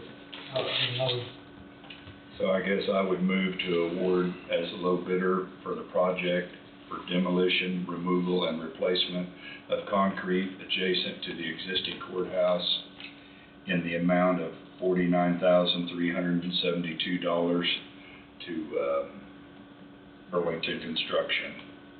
second that motion. It's been moved and seconded. Is there any further discussion? All those in favor say aye. Aye. Motion passes.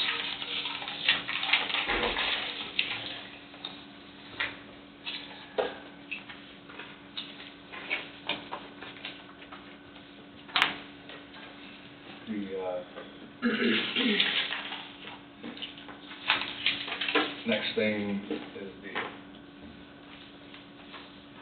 the lease agreement tied to the land at the north property. And I think I'll turn that over to Wade to talk about that. I did not get that agreement finalized just because I didn't make it in here. I didn't even know I was going to make it in today, but the most important part for today is to discuss and decide and hopefully finalize a invitation to bid. At the very bottom, Angie and I started on it on Friday, and I think it's a good starting point, but to solicit bids for leasing that land, because I think time is of the essence right now to get it out so people can take a look, review, and provide a bid, and then come up with a due date. I think it worked out well the way the last two went, but it might be beneficial to open them here. So that, I almost missed that Friday, and I think doing that here so everybody can see it, it's all open at the same time. That'd be my preference, yeah. Some, I think that'll be in there with the hay. Isn't there both native and brome on that? That might sway somebody, because there's gonna be maintenance on the brome compared to the prairie hay. I don't know if you wanna list that on there or not, but if hay's just swelling up, you know more about it. Well, I think, the contract, and I just kind of used parts of what the contract that we had previously, and it did say, you know, that fertilizer was a responsibility, that basically they can do whatever they want with either property, you know. And I went off and left mine down in the pickup. I've got your copy I here. think, am I correct, Wade, that what I had wrote down, you pretty much didn't have much of a problem with it, still a wording difference or some things you wanted to change, is that correct? Or? Yeah, I think you took the two previous versions and then kind of combined them and made it into what it is. The previous version sort of separated and I actually have it over on my desk if you want me to go grab it, Angie. Oh, I can print it off real quick. I just thought I had his in there, but I think I gave it back to you. Yeah. So, I mean, I can read it right quick if Angie gives me a copy of it. I'll print it off right now. I'll give you all a copy. And I thought we'd have, you know, and you've got here, you know, reference the land, the map of the land, and also in an information packet, they're gonna need a copy of that contract so they know what they're renting, bidding on to rent too, is my thought, so.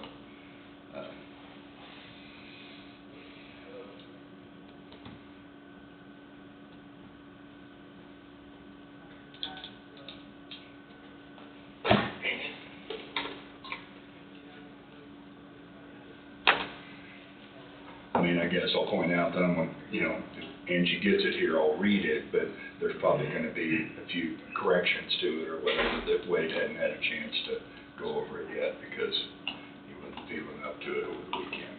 So the main thing is to discuss it and then to get the invitation to bid out.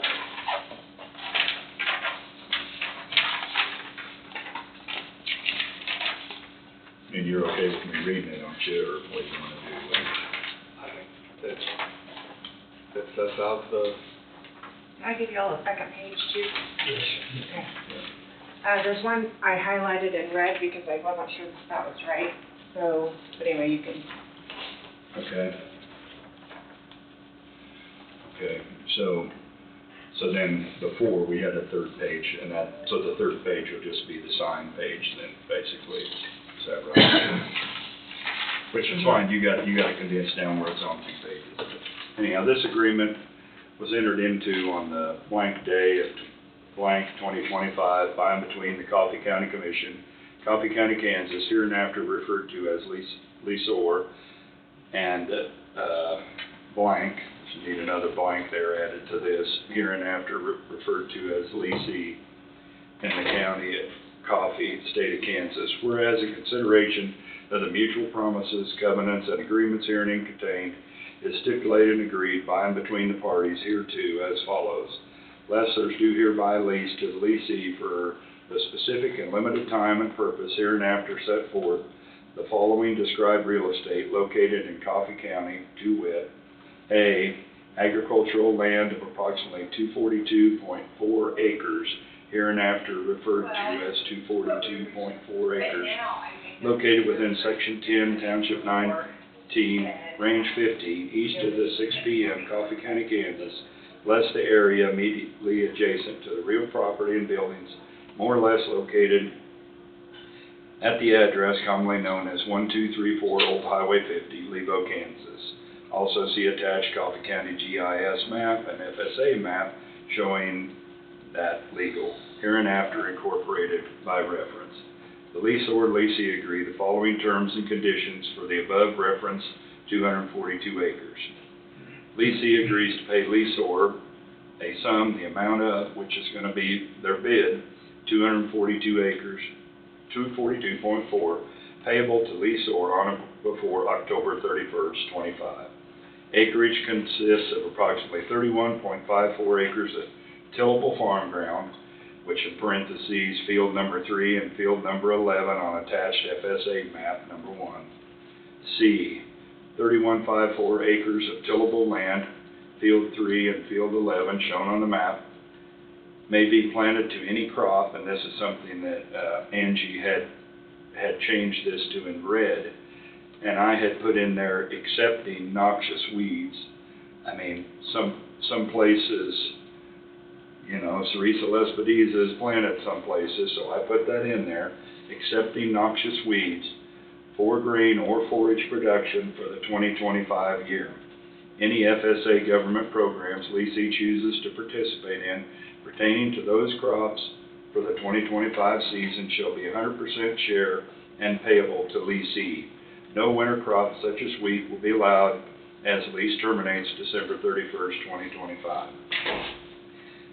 Leasee is responsible for all fertilizer, spray of any kind, burning costs, and any other ancillary or incidental fees and costs incurred in the preparation, cultivation, and harvest of the 242.4 acres. Leasee agrees to harvest the grassland, weather permitting, between July 1st, 2025 and September 30th, 2025. Grassland to be hayed only, no grazing allowed, no tilling, killing, or reseeding of the acres now in grass. Because I know one of the local trusts around here got into an issue. They had fields that had been in brome forever and poor farm ground, and a guy tore it up so he could get the government program. So I wanted to make sure we didn't get into something like that. Leasee enters into this agreement knowing the possibility of construction on the premises and agrees to vacate immediately whatever area is needed by leaseor for such construction, surveying, etc. Leaseor agrees to adjust the sum for total acreage to be paid by leasee due to construction of improvements being made on any of the leased land by leaseor. In such event, the adjusted sum will be subtracted from the sum owed by leasee on an acre-for-acre basis. No allowance will be made for any loss other than acreage adjustment. Both parties agree that this lease agreement is for the 242.4 acres that this lease agreement for the 242.4 acres terminates at harvest or December 31st, whichever comes first. Leasee accepts the 242.4 acres in its present condition and agrees to keep and maintain the property in its present condition, except herein provided. Leasee shall quietly and peaceably vacate the premises and return exclusive possession to leaseor after the conditions have been satisfied in paragraph 2E above. Leasee agrees to maintain liability insurance in the amount of $1 million minimum and produce certificate thereof before contracts are signed. That's something I added in there. I think we talked about it, but that wasn't in either one of the other contracts. Leasee agrees to provide payment as set forth above for the use of the leased real estate no later than October 31st, 2025. Leasee shall submit payment by personal check or money order payable to Coffee County, Kansas, with a memo description of pasture lease and address to the following: Coffee County Commission, attention Angie Kirshner, County Clerk, 110 South 6th Street, room 202, Burlington. Leasee agrees to not drive on pasture/hay ground when wet so as to not create ruts or damage to the real estate. Leasee shall also vary drive paths during dry weather when on the real estate so as not to create distinguishable paths. Leasee understands and agree that this lease is for the sole and only purpose of crops or haying and shall have no hunting, recreational, or other rights to or on the real estate. Leasee agrees to be responsible for any controlled burning of the real estate and shall comply with all applicable laws and regulations concerning the same. Leasee assumes all risk of drought. What I handed to everybody were the maps that were also, that you worked on, and one is from Coffee County GIS, the other one is from USDA Farm Service Agency, in reference to that particular land. Yeah, the one from FSA shows the two farmland acres which are connected. And just so everybody that'd be attached to it, that way everybody understands what we're talking about. And then the other map is, they drew up for me down here at the appraiser's office, and shows the area that I drew out for around the buildings, which is 22.3. So, and when you look at the two maps, the acres that I got from GIS and elsewhere also, along that east boundary line, the right-of-way is actually over on the property, so everybody's going to get a little more acreage. I don't know what that's going to be, but be close to an acre, maybe more. That's when you compare the FSA map to the other map, that what's actually being farmed and where the right-of-way is. The GIS map, that red line, shows the right-of-way, so there's a little more property there on the east side that's actually right-of-way.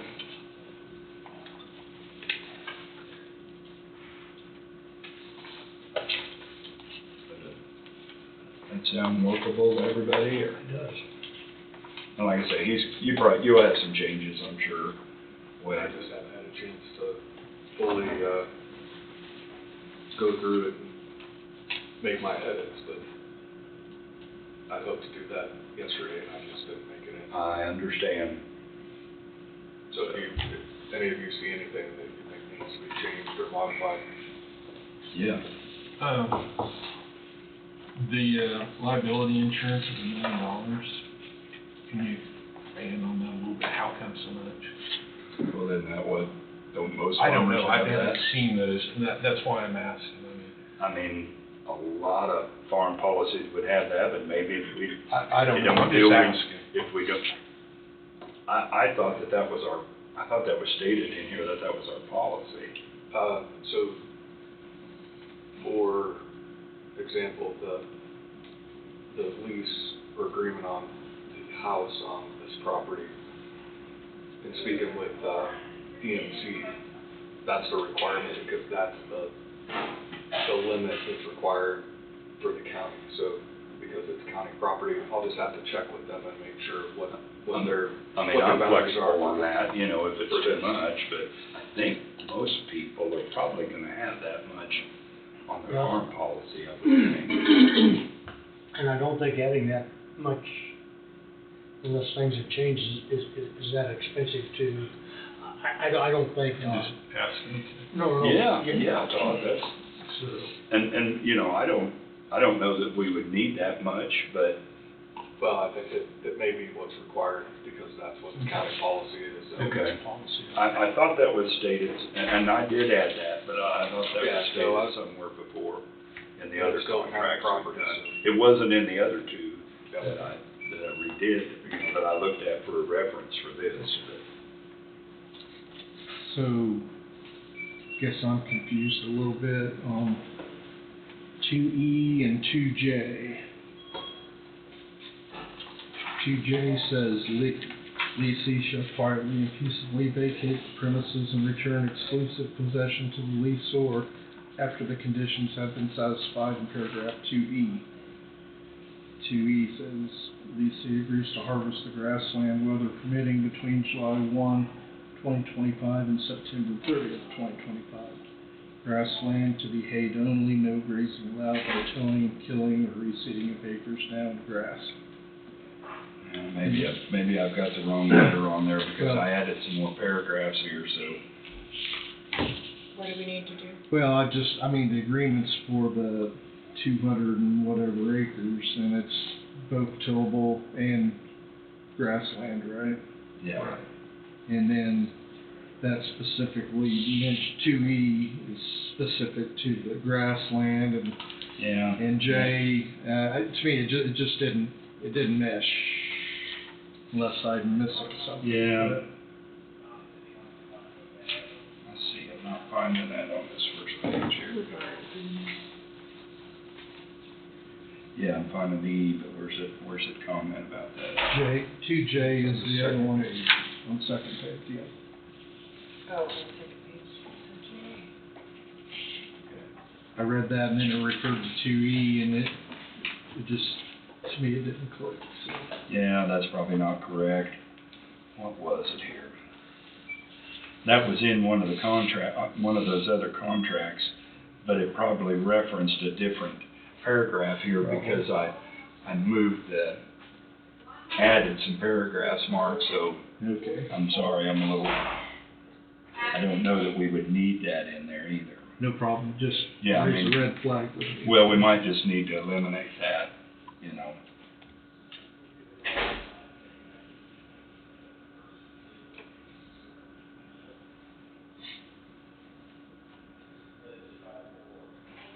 So we may just need to eliminate that, because everything, J because all the,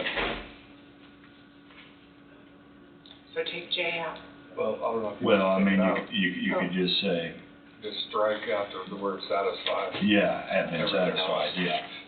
Let's just take that off. So just have been satisfied. Yeah, Stop yeah, there. Okay. yeah, because that was in one of those other contracts, and I should have taken that out. So I think there was some sort of trigger that led it to be in there in one of the Yeah. other ones. So they can't do any haying until July 1 or, Well, I was thinking of the native grass, I guess, so I mean, maybe we should just put the deadline on there. and the only reason I ask is because your bone grass would. Yes, would you're prob- right, would and probably take the be- start off time. And I'm not, So should we just change that to say before September 30th, 2025? And just strike out the between July 1st? yeah, And- probably, well, I mean, Yeah, you're right, because there is Rome on there. if there's brome on there, they're going to, or they should. You're Yeah. talking about in 2E, you're referencing? Yes, just end with weather permitting by, maybe put the word by September 30th, 2025. On or before Yeah. September wanna have the hay removed also by a certain date. That. Well, what should we do? Should we give them some? It should probably be, gosh.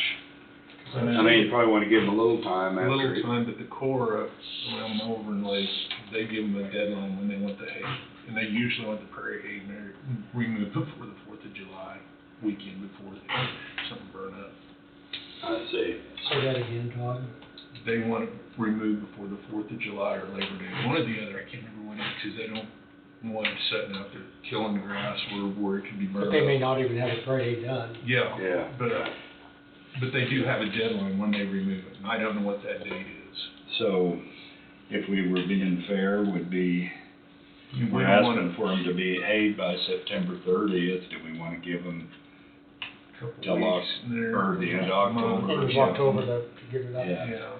So where do you want that at? I'm I sorry. don't know, like here in 2E after September 30th, 2025, Okay, hay to be removed by October 31st. do you wanna put that at the end of grass? A to B, I think that's a fair amount of time. Yeah, October 31st, yeah, yeah. 2025? Okay. Okay. Okay.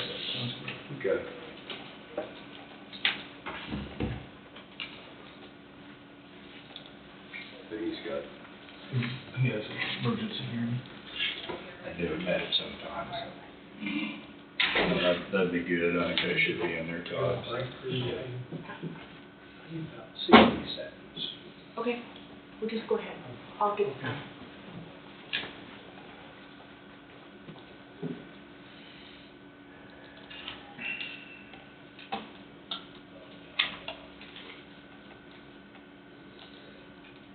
So with this being done, then it'll be, what, in the paper, I mean, it'll be set up for, to go out to the public. Solicit bids? Solicit bids, is that correct? Well, yeah, we'll put a So they had a, thing in the paper that'll be kinda like your motion, where it says, we'll have a Yeah. paragraph, and yeah, then she had it written up here before, but to get the Like, full okay. packet, it can be Here. located in the clerk's office. Okay, And then we can send them out, or, I just didn't know what the procedure was, that's. yeah. yeah. Anything else? That's what jumps out at me.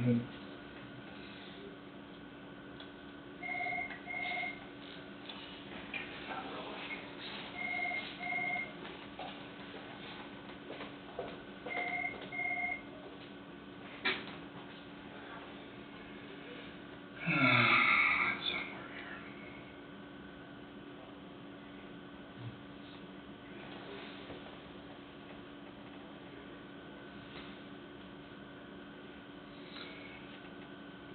Wait till Angie gets back.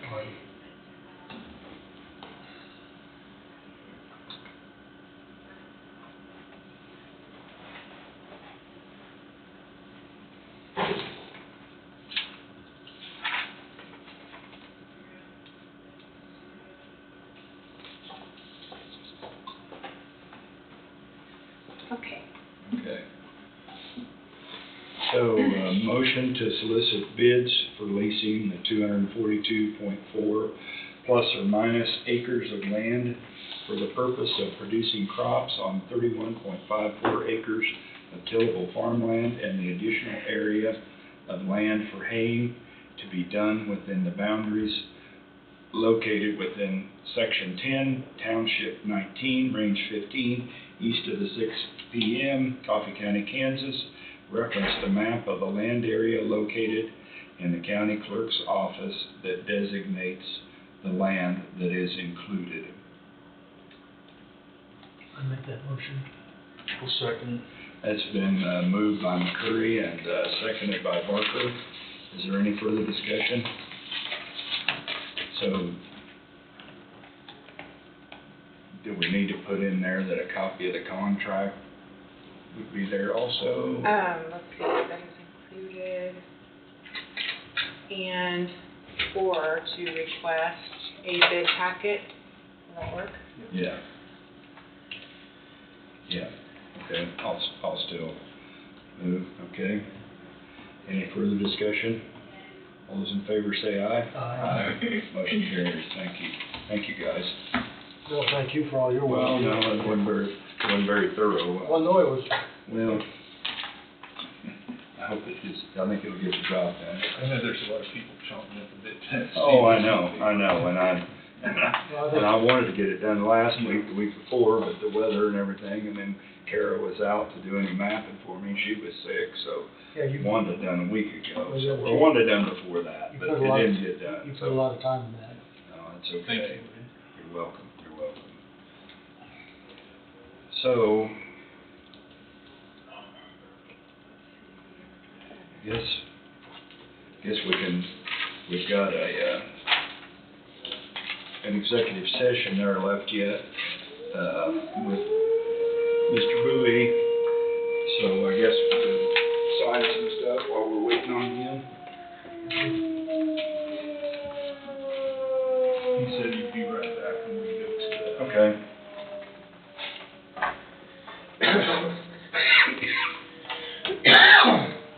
Don't go down on us, buddy. Come on, man. I've been fighting with stupid stuff. Everybody has been, I think, so. I feel good, I just can't lose the cough. Yeah. I just, sinuses have just given me a fit, seems like.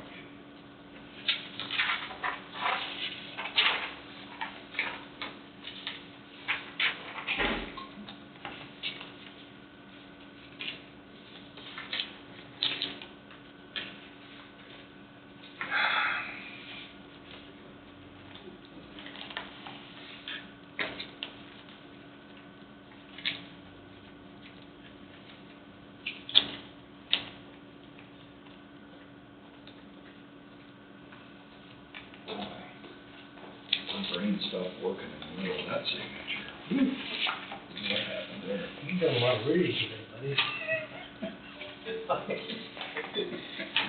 Yeah, and you can tell, not well within my Oh, normal parameters of the amount of public reading. And senior citizens at Ridley want me to come in and speak Friday. They're gonna test my that'd be speech good. abilities again. That'd be good.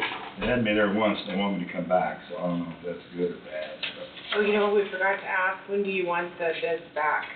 Oh. Let's see, by the, So it took us 2 weeks, right? Isn't that right, Mark? We publish them twice. Probably at least. Yeah. what, Is it all ready to go in? I mean. I'm working on it right now. I could probably have it done here. I'll have you guys review it before you leave today. 1st of April? Yeah, 'cause if we get it in today, then it'll be 6th and 13th Yeah. in the paper, so I give you 2 weeks if you wanted April 1st. Yeah, I mean, Was that- I'd really hate for us to go any later than that because the deadline for them to get signed up in the government program is Right. the 15th, so, and that puts off longer anybody wanting to fertilize or doing any farm work or anything, so could we do? Oh, what should it be week done, is- you're right, the Could we fertilizer. do it a week before then? I ain't got my calendar turned up. The 31st? Or the 24th? Well, we meet the 24th, that's on a Monday. Right, and the 31st would meet on Monday.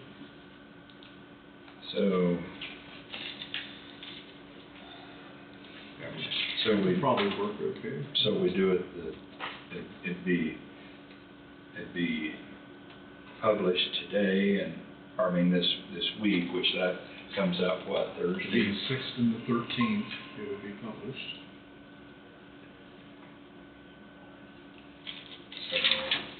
And that give you 11 days, I guess, if we open bids or whatever on the 24th, or accept bids. Would that be okay? Yeah. That would give them That'd a speed little it more up a time, little that would bit. speed it up, and that would give them time to go ahead and do their fertilizing, if at all possible. Yeah, let's do that, open bids on the 24th, you think then? Is That's that surely enough time. give me And then have him here, Close clerk's office, the Well, we 21st. should, maybe we should close them before that. Yeah, close the 21st at what time? noon? Or, Okay, Whatever you I'm just want. throwing it out at noon, and then open the 24th? yes. And then that would give them time to, whoever got the bid, would give them time to go ahead and do the thing with fertilizer if at all possible. Yes. Okay, close bids on the 21st, right? Friday, Yeah. Yes, sir. Yes, ma'am, I'm sorry. Friday, March 25th, and then, And they will be opened on the 24th. opened Monday, March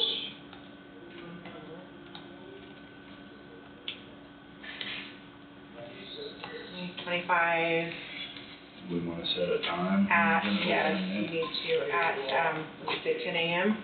I think so. and publicly read aloud. Yeah. The envelope should be plainly marked on the outside. Agriculture land lease bid. Yeah, that's fine.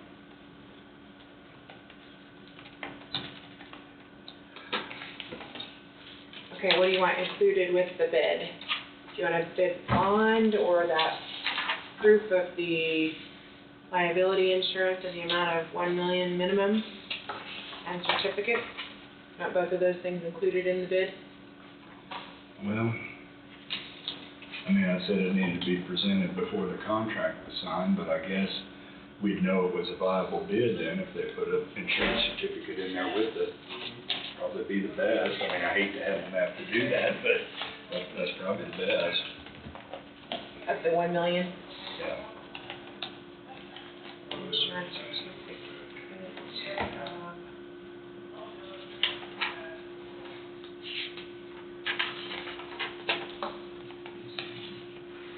It's not on there. Okay. that's what This I is thought. on the advertisement for bids I'm making for you. Okay, that's Sorry fine. about that. That's fine. I was just trying to make sure I wasn't lost. No, you're good.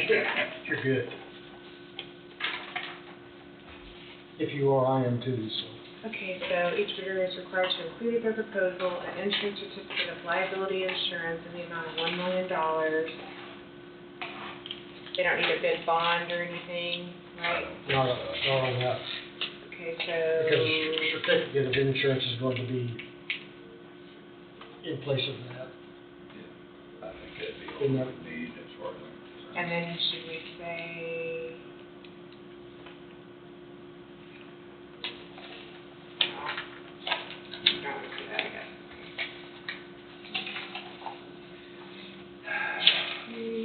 I'm gonna print this off and have you all look at it. Okay.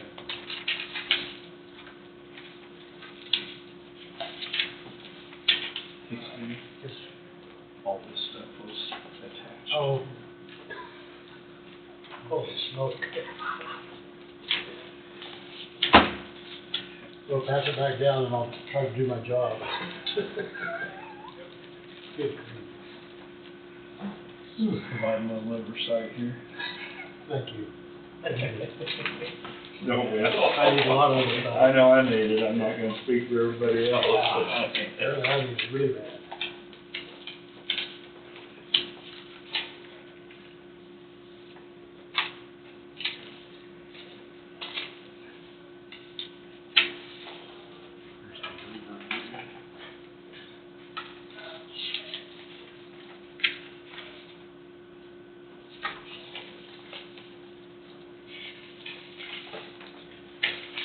I did this on the fly, so you don't wanna double check me. Read it over good.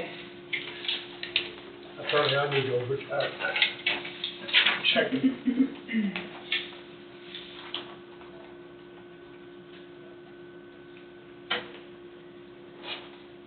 See a space I didn't need.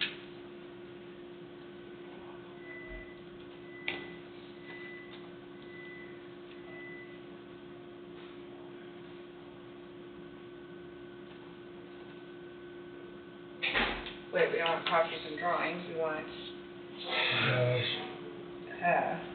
maps of the agreement. I need to include those two paragraphs, combine them. Oh, okay. Oh, maps and copies of the drawings. She's gonna Okay. Yeah. combine those two. Okay.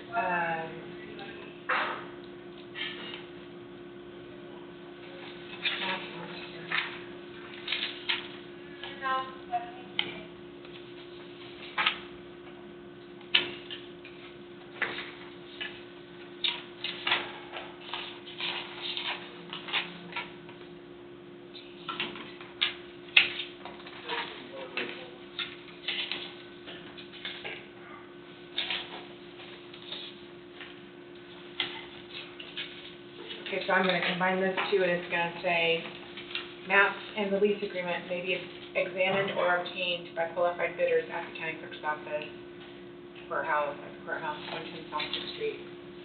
So that kind of combines those two. That's fine, yeah. Sealed bids will be received at the county clerk's office, the courthouse, closed on Friday, and then open Monday at 10 a.m. publicly allowed, be able to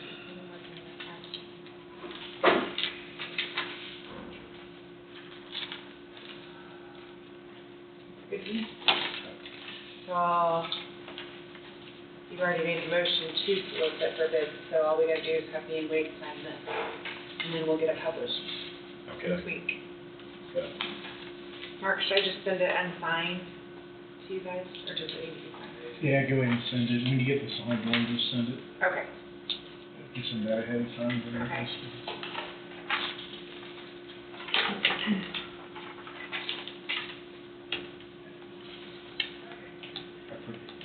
Do we need to publish it 2 weeks?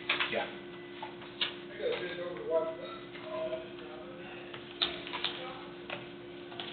Did you say something else? Yeah, I was gonna ask you, I didn't look at the emails. Did you send the, disposal notice? That was it. On the sweeper road. Oh, I don't know if they were going to or if I was. I will. I'll Sometimes send it. they do and sometimes. I know. We gotta get that figured out. Well, if I get two of them, then at least it's covered. Right. I will, send that.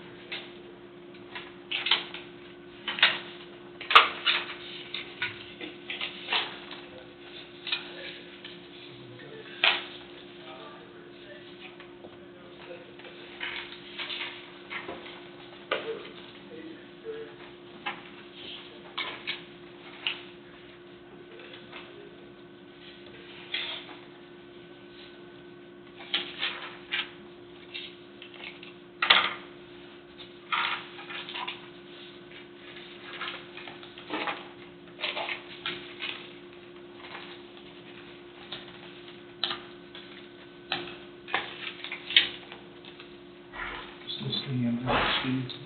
Pardon? Is that all of it? Yes, that was it. I think, Mark. No, go ahead.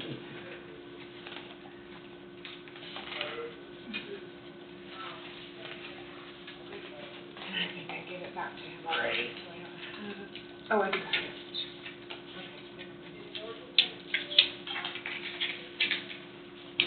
I always get better answers when I ask myself. I know.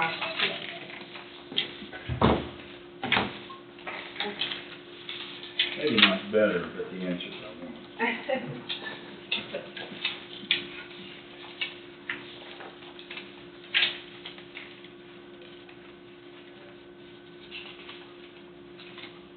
And I thought I had in there that, you know, that grass, you know, consists of mowable acres and wooded areas and draws, but I didn't see that in that. I thought I had it in. I mean, everybody surely can understand that that's not all mowable acres. No, it's not all. Yeah. Fence line or two in there, and Yeah, some timber and brush. Yeah, there's a fair hedgerow. little patch in the southeast corner there, north of that house, close to the draws, corners and stuff, but I mean, to me, that kind of goes without saying, but I thought I put that in there. Not reading it in there now.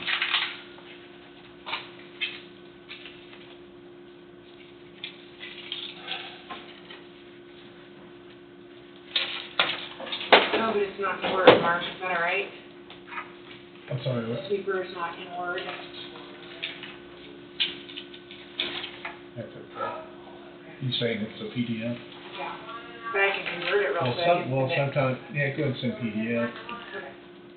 Word will convert PDF anymore, so, Okay. which is kind of, it's a nice feature the last year or two. As long as it's it was a Word file that was converted to Yeah. PDF. If it's a photo file, it doesn't work.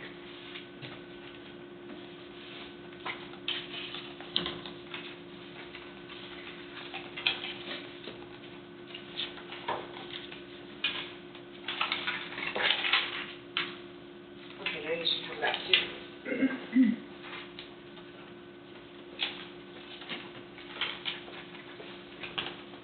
We have vehicles that burn premium fuel. I don't know.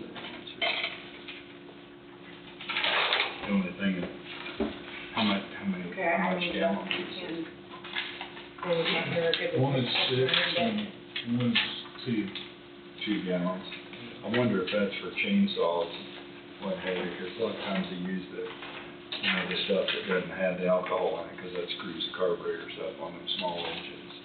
They're better with the, Well, it just listed the premium, if we can, 3, 7. yeah.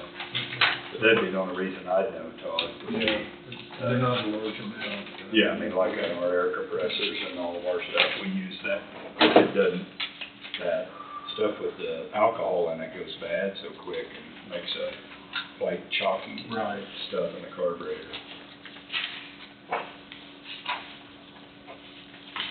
And I've already finished the paper. And I sent you the agriculture land lease with changes to your email. Yes.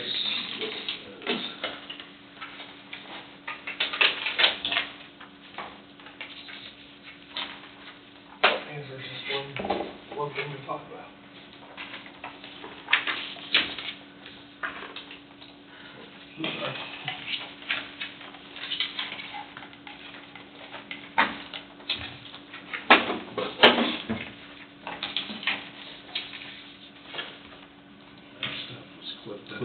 First thing I gave you.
I think I've got everything, Mark.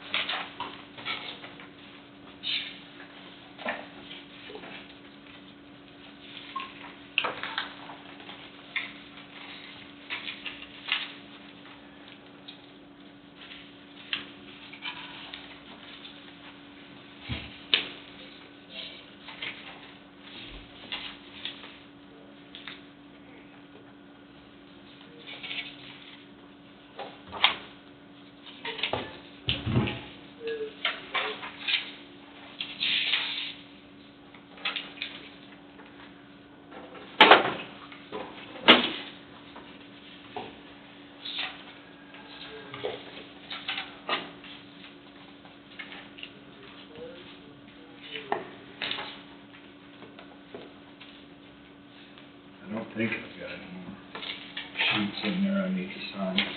Steve, if you see something like, you know, like one of those sheets. Yeah, maybe. I think I've got one.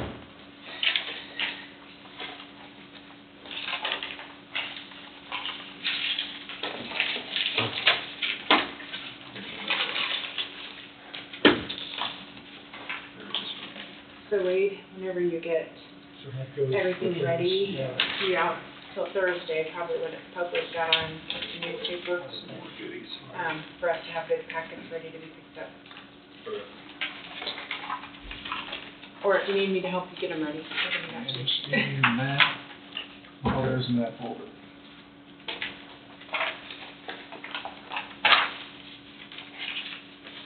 Thank you for typing that. Yeah. My typing is a little slower than others.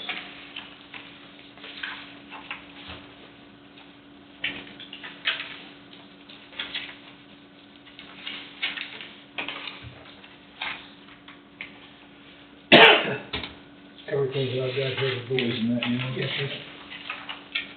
And this starts that.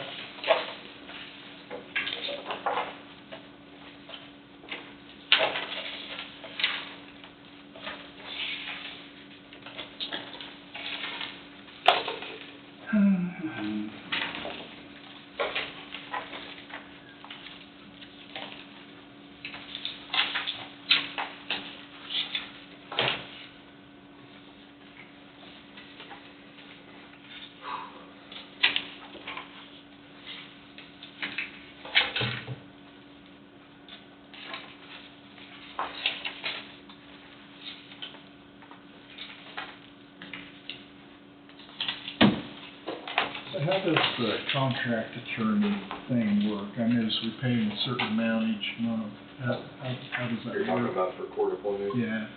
So they're all for, I think there's 5 or 6 on the contract, whatever that little pool of money is. 5 of them here.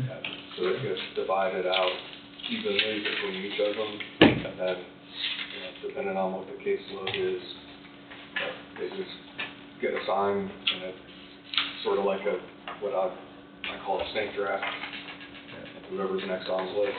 So where I disappeared to, I have an emergency hearing that requires a hearing within 48 hours, so that's what I just jumped in and dealt with. So that next person who was on that list was assigned as the attorney for that individual, and then it goes from there. So they get paid on a monthly basis. Yes. And what they get paid, in all honesty, probably is on par with what the market is. I know from my conversations with others in other counties, and some of my classmates I went to school with, for example, in either, it's Garden, is that Ford County? Ford County. Finney, one of those two, they have a contract for court appointed where they call them the Super Six. And the Super Six are court appointed attorneys who are available on Monday, Tuesday, half day Wednesday. They handle all the misdemeanor traffic and juvenile cases, and their monthly payment is $10,000. It may be more than that now, so each of those attorneys on the Super Six panel. So how's the monthly amount determined, I guess? That goes to all these 5? Yeah, whatever the pool is that they start out with, then they divide it by 5. So last year, I think they had 6 on the panel, then it got divided by 6. So if it's $250,000, whatever's in that pool gets divided out to a monthly amount for each. I don't know if that answers what you're asking or not. There's no set question. I'm just curious. There's no set number of cases, because the number of cases is fluctuating. So if they happen to draw a case that takes a lot more time than the other one, then that's just their bad luck. They just, the child needed care cases are those cases, they are the cases that probably take the most time. And there are cases where you may end up having, it may go to trial, but you don't know what kind of case you're gonna get. So it all theoretically will balance out. Yeah, you would think that you would draw the bad ones all the time.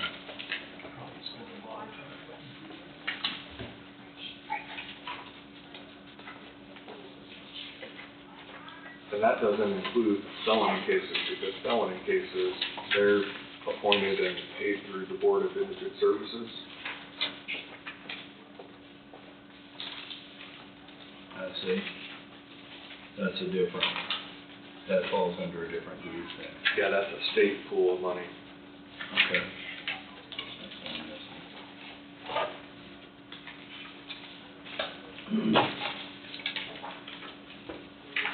Some counties have it set up where, for example, when I was in Allen County, they would have bids for a single contract attorney.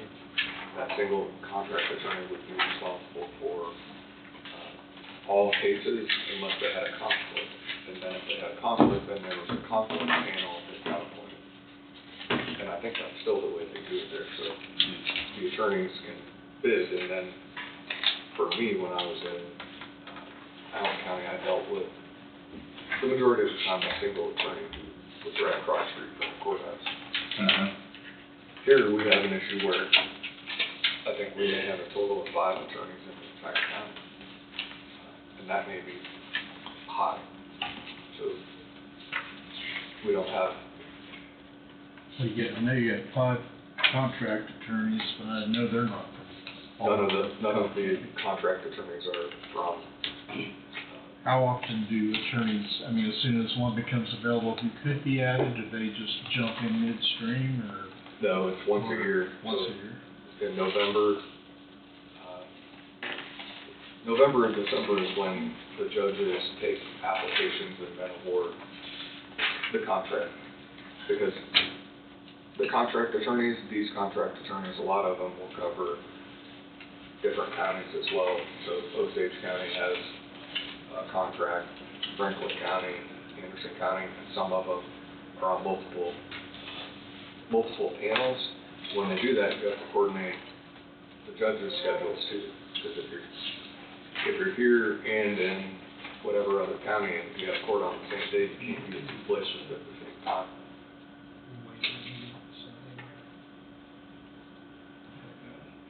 Do you sign all these too? Or do you just? No, No. not on the vouchers. He usually signs the checks and you all send it out. Yeah, there's I like. saw extra blank spot. Oh, okay. Just checking. Oh, that's good.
This finishes that one up.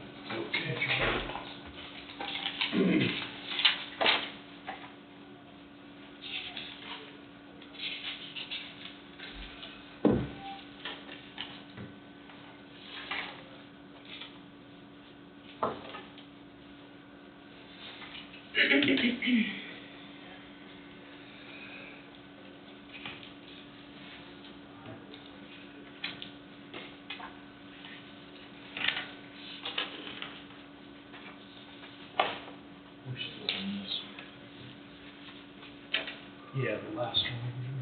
It's a thick one. This is the rest of it right here, but all that goes into this. Yes.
Where do we stand on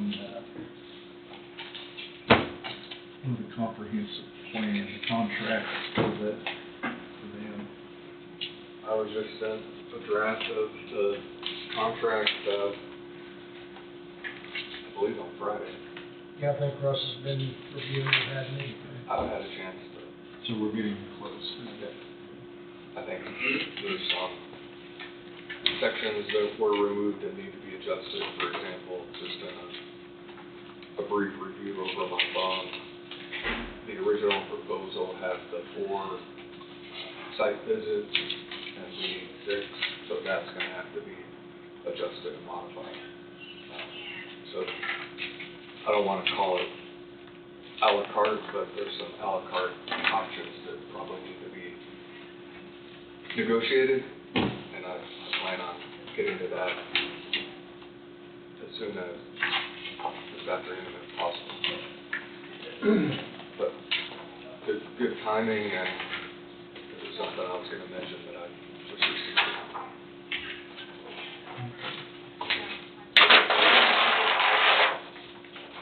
You know, I asked Hardy last week how she was coming along, and she said that, I think she said you had a maybe you were going to get a copy, but Russ had a copy and he was reviewing and I think Russ was looking at it first. doing his thing.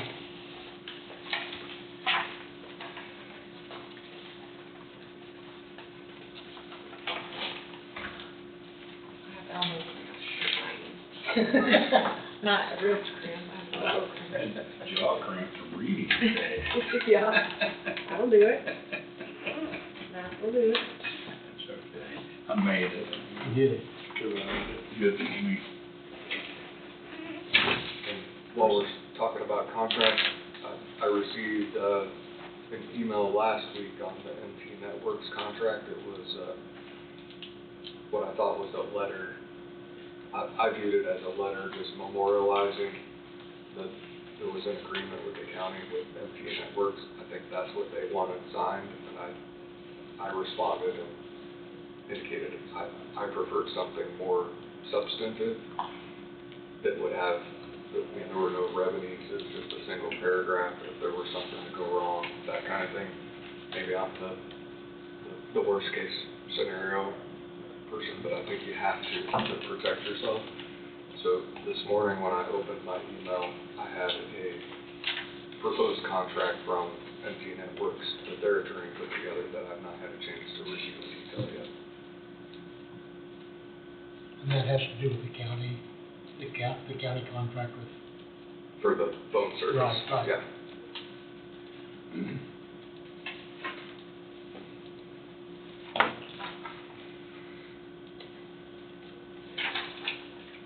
And I guess while I'm updating on things, I mean, this is probably more roundtable that can talk about it now, I guess.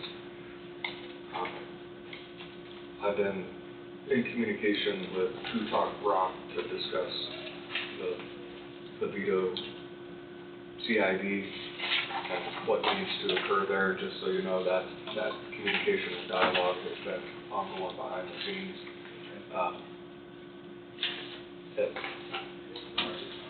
Kutak Rock has reached out to the attorney for PA, which is an important step because that's where the tangible improvement section of that agreement ties into.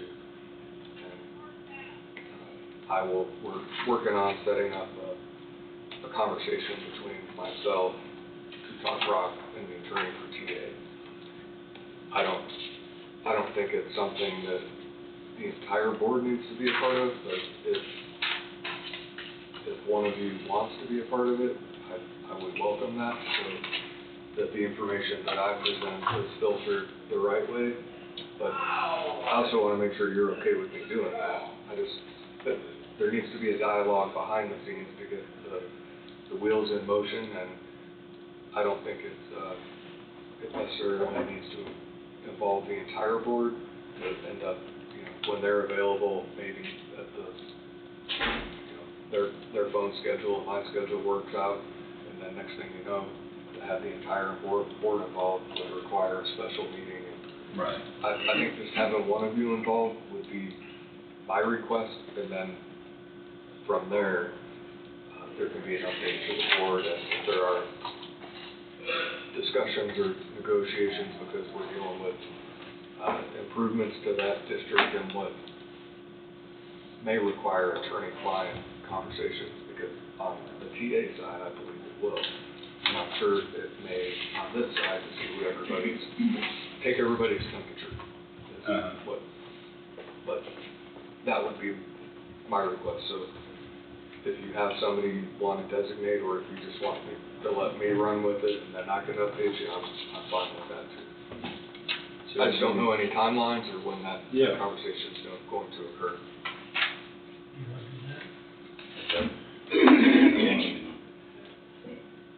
Todd had showed some input on the things to sign and stuff. I mean, it's whatever anybody wants to do.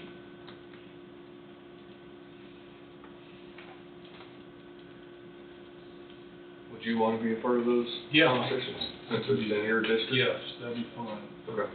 Yeah, I mean, that's one thing that I thought was Todd's district. It is. Just let me know. what you come up with. That'd be great.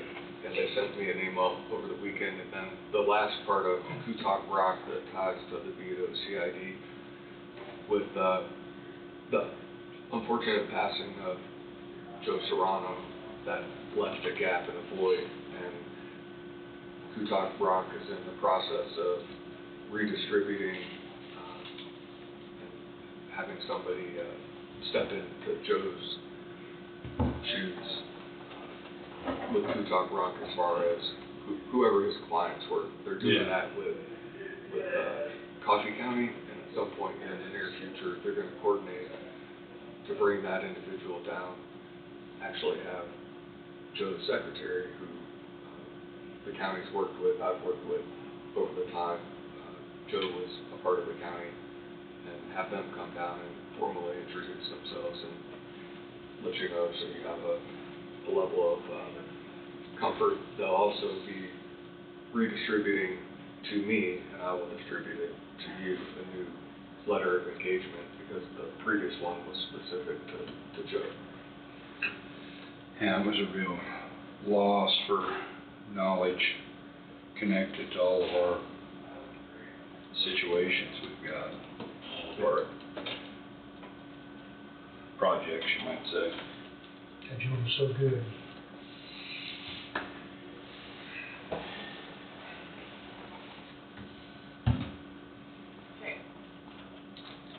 Well, do we want to do round table? Pardon me?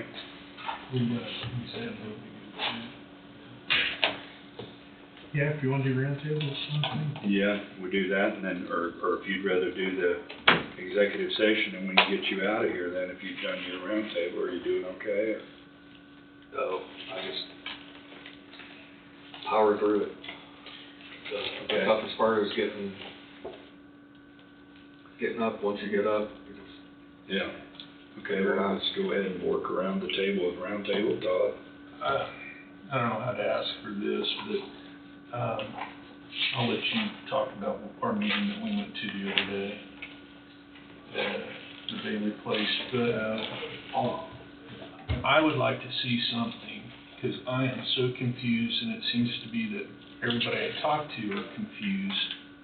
I'd like to see a flow chart of some sort explaining what SSM is doing, the county monies that are tied to them, what EMP is doing, the monies tied to them, and the chips factory. Because I feel like I'm getting this when I ask questions, and I would just like to be able to get things together, what this is doing with this one, what this one's doing with that one, and who's not involved. It just seems to me like a vicious cycle that's going on, and I would like to be able to break it down and digest it whole, because I'm not following it. Right. Walker Trimble did contact me again. He's been really sick, been in the hospital, and he had voiced, I think, a conversation you and I had, that he was going to come in and visit with us, and I said it was going to be in 2 weeks, and that's been a couple weeks ago, and he is planning to do that, so. But if there's any way the flow chart could be put on paper where we all can lean upon that, because I'm just getting conflicting information, and I thought this is where I need to begin on making sure all this information is disseminated to everybody that really needs to know about it. Right, right. And while we're on that, Wade, have you heard anything more about, to update us on the chips factory? I know, I think I updated, let me go back, during the time period we had the snowstorm, Derek Schmidt passed through town, and there were a number of people here, including Dr. Wyatt, to meet with him to provide just an update to connect the two. And I think that was a good meeting to get information to Washington, D.C. I invited Commissioner Peterson because he was local, and I figured he didn't have to go very far. That was the day the courthouse was shut down. We met here. I don't know if you have any updates on. I was gonna say, basically, he went over the presentation that was made in the county commission on December 9th. Oh, Dr. Wyatt. Yeah, it was just a Okay. rehash of all that, and maybe just tweaked it just a little bit to reflect some of the new, like Doge and the new administration, but it was, I mean, Derek had a few questions for himself, you know, to understand some things, but, and it was solely for bringing, Congressman Schmidt up to speed on everything. He was passing through and indicated that Congressman Schmidt, wanted to know a little bit more information about the project, and I think I could try to explain it, Mark could try to explain it, you could try to explain it. We have 50 people trying to explain it, but the one who's at the core right now is Dr. Wyatt, because so I reached out to Dr. Wyatt almost immediately. He sent me a message saying he booked a flight and was going to be here, and confirmed that even knowing that we were going to have a snowstorm, he was still going to be here. And if you were out that night, that would have been that Tuesday night. It was not the best of conditions. So I think for me that demonstrates he's still very actively involved. Second layer of that is I've been contacted by local representatives, or I don't remember what they are, directors related to Senator Marshall, who was also asking for an update. In fact, they showed up at my office last week, and I connected them with Dr. Wyatt. I think there's some news articles out there that indicates that CHIPS funding has basically it's over, it's done, nothing's going to happen. And I have had a conversation with Dr. Wyatt about that, and he said that that's misleading, and I think it goes back to the ties to all the information and articles that are out there about numerous federal employees that are being terminated. There are too many things going on that tie to that funding that it doesn't make sense for that whole NIST department just to be let go. And again, for people who are on the outside watching, that's again like saying the check's in the mail. This project is at the mercy of the federal government right now, and issuing those awards. But I will say, in my conversations with Dr. Wyatt, he remained optimistic that there is a path, and if you sat and you listened to the presentation that Dr. Wyatt gave to Congressman Schmidt, he's very convinced that once this message gets to the people that it needs to get to, that either they're going to give a very strong, express very strong interest, because at its core it will save the taxpayers, the federal government, quite a bit of money if it goes through. But if they're not interested, then they can say no. So I wish I had a better timeline. I just don't think it's premature to say that it's not, that it's over and done. And is that the impression that you got, Mark, by listening to me? I know that's not very helpful. But Senator Marshall is still active. I mean, he's still looking for. I've not had contact with Senator Marshall. I've had contact with his Kansas his Kansas director. Right. Is the best way to put it. So it's unfortunate, because I wish there were better answers and answers long ago, because the taxpayers of Coffee County, there's been a substantial investment made in this project moving forward. And I think something that was probably misleading in July or whenever it was, 2 years ago, when the presentation was made out at the airport property, a lot of that referred to CHIPS funding, and the SSM project is a separate project from the KSMC CHIPS project that would be based off of the property owned to the north. And for some reason, those two have been married together for that entire duration. Now, but for the county's initial investment in the property to the north, the SSM project probably would have never been a project that would have came to the county. But the SSM project sort of was launched in anticipation. My impression is, this may not be exactly right, but in anticipation that there may be an award related to the CHIPS application. So SSM is an entirely separate $20 or $22 million project that ties to a CID, a number of different, 3 different grants, and then a USDA loan, and yeah.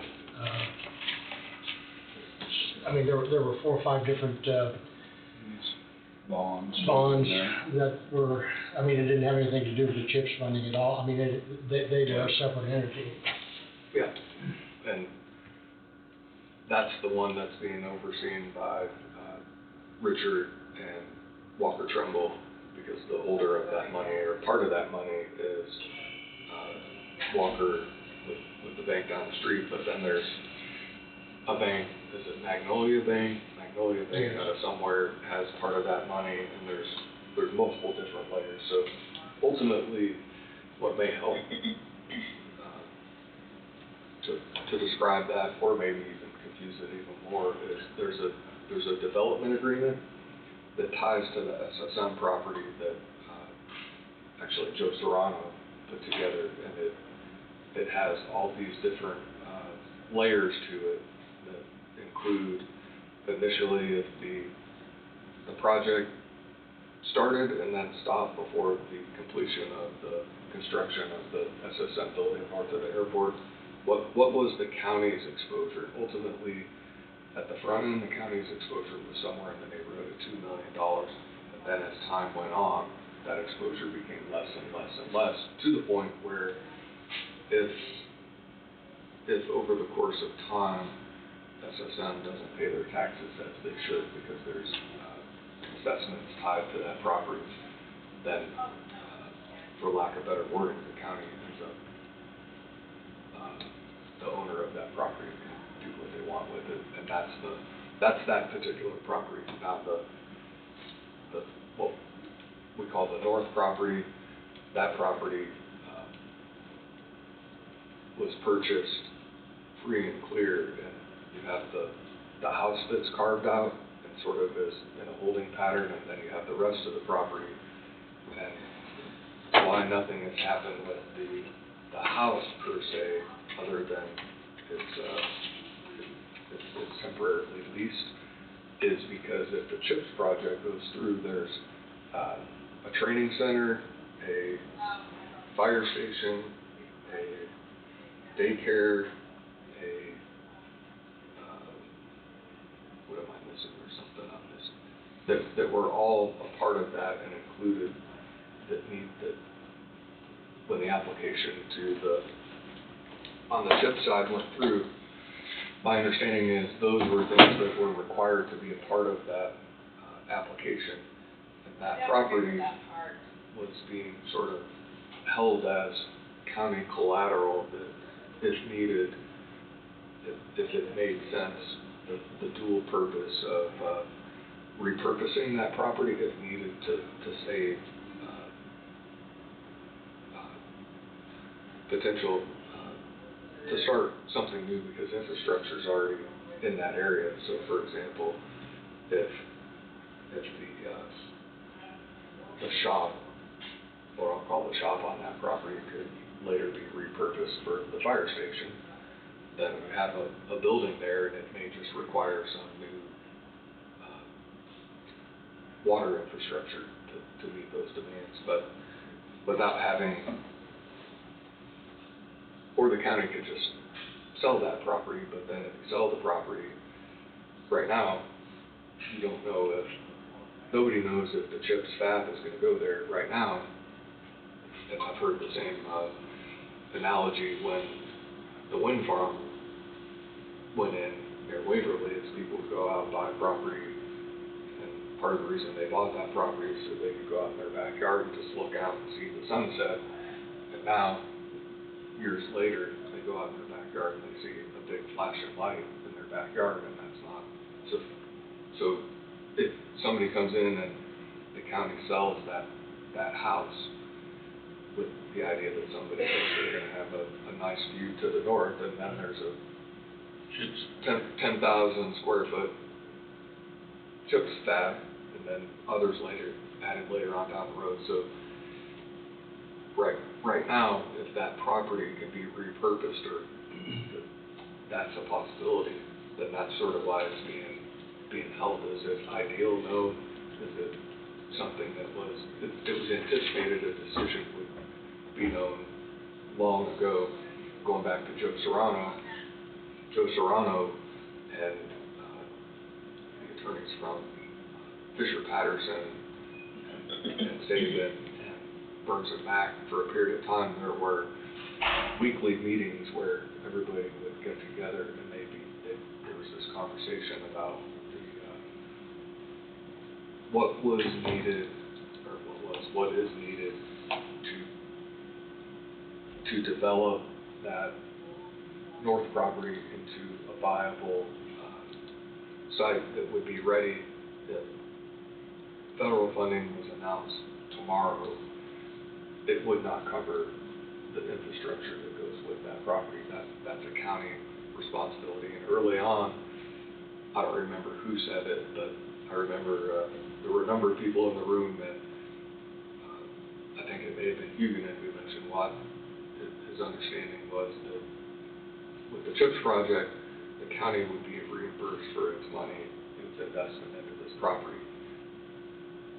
When in reality, the county was a part of the application by EMP, but the federal funding would support the vertical infrastructure for the creation or the erectment of chip fabs, but it wouldn't cover the infrastructure that the county would be responsible for. That would be through special assessments that would run with the property. So that, I say all that to say the idea would be to create, for example, an industrial district in that area, that to not burden the taxpayers with that infrastructure cost, because the county is, for lack of a better word, tapped out on its bond capacity for GEO bonds with the jail. There's several $1 million tied to the SSM project through the industrial district. The industrial district, if that's the route that this board chose to go, would then be able to issue bonds through the industrial district, and it would not impact or affect the full faith and credit of the county. That's a conversation and some steps that we're working behind the scenes with Joe Serrano to have things in place should there be an award, and why Joe Serrano is such a key component. And then you have, the water issue that's up in that particular area, and being able to meet the water demands and needs. Your flow chart, as you were mentioning that, I was trying to think of how you even be able to put a master flow chart together. It may be beneficial to sit down and talk with, figure out who you could sit down and talk with that would catch you up to speed on SSM side of it, the chip side of it, the EMP side of it, and then to further discuss it from there. I know enough to talk about it this way, but there's still a bunch of it that is such a deep dive on those particular issues that you need somebody to talk about it, like on the development agreement side, to be able to go through that and explain it in detail. Well, I'm not pointing anything. Is there anybody in the county that's able to do that, that is employed by the county? Where are we leaning on these entities that are doing that? I think several different people in the county and several different people who are a part of the county can do it, because it's a layered approach. I can try to do my best to, if you wanna, we can sit down and I'll let you know everything I know, and then from there that may lead to talking to a particular person that has an expertise in a particular area. But, you know, for example, on the SSM side, to show you that development agreement, have you look at it, and then if there's any questions that generate from that, I can do my best to try to answer and explain, because each time one of these things came up, for example, the development agreement with SSM, my approach with Joe Serrano, when that would be presented, we'd have 1 week where there would be an initial dialogue and discussion, what I call the planting seed session, because I don't think it's fair to bring that in and then expect action on a document that has so many different layers to it, and then either wait a week or come back 2 weeks, and then after board members have had a chance to look at it, figure out whether it makes sense or not, ask questions or formulate questions. That's what would happen. So Joe would come in and he would talk about those things, and then a decision would be made. And a number of things in that development agreement, for example, are boilerplate, just recitals that need to be there, but there are specific portions that cover what the duties and responsibilities are, for example, of SSM, what the duties and responsibilities are of the county for that particular project, just for example. So if you have anything specific, we can sit down and I can do my best to try to explain it. I know there are, we've had some discussions, and I think there are some specific questions and concerns you have that we can try to answer, but I think to get you at least in a position where you have a working understanding of what's going on, we can start there, and then maybe go from there. It's unfortunate, but Joe wouldn't have been able to answer a lot of questions that you have about several of these different projects. He was very good about explaining things in a way where sometimes I try, but I recognize that I probably fail in doing so, and he could come in and just clean up the mess on the aisle. And I'm kind of at a disadvantage. You guys have been here, Mark's been here with the paper and everything, and I'm just, trying to sort through all of it, all like you referred to, all the different layers. Well, yeah, Todd, but I've got to confess, I don't remember at this point how every specific thing was set up, and a lot of that was way into motion before we got here. There's a lot of county money tied up in it. Right, exactly. I agree. Sorry. Yeah. Well, and then there's a lot of private money too. Yeah, there's a lot of private money. Well, I was gonna say, last Wednesday, myself and Todd, we went out to SSM, talked with them. It started with, I was working on something independently, and bring Todd up to speed on how they got there and what they're doing and everything. Invited him to come along since just two of us. And, I don't know if that created more questions or, but I know they tried to explain where they were and everything, but I think at a future meeting, probably, I'm anticipating maybe 2, 4, 6 weeks down the line, I think they'll probably come before the commission and give an update on what they have going on. They do have a lot going on, and hopefully they can bring everybody up to speed, and I guess I'll just leave it at that. Because they're in production at Lebo, are they not? Well, yes, Or they've got equipment. yes there. and no, they're set up there, but it's my understanding that, I mean, they have purchased more equipment than they anticipated. That's my understanding, and they're just waiting to get that into the airport. And that's moving along really well, and I mean, and there could be some, I'll wait and let them explain a lot of what they anticipate in the future. And they got a lot of stuff going on right now. Well, what I like about that project, I mean, they've got money in it, you know, Yeah, they're not just,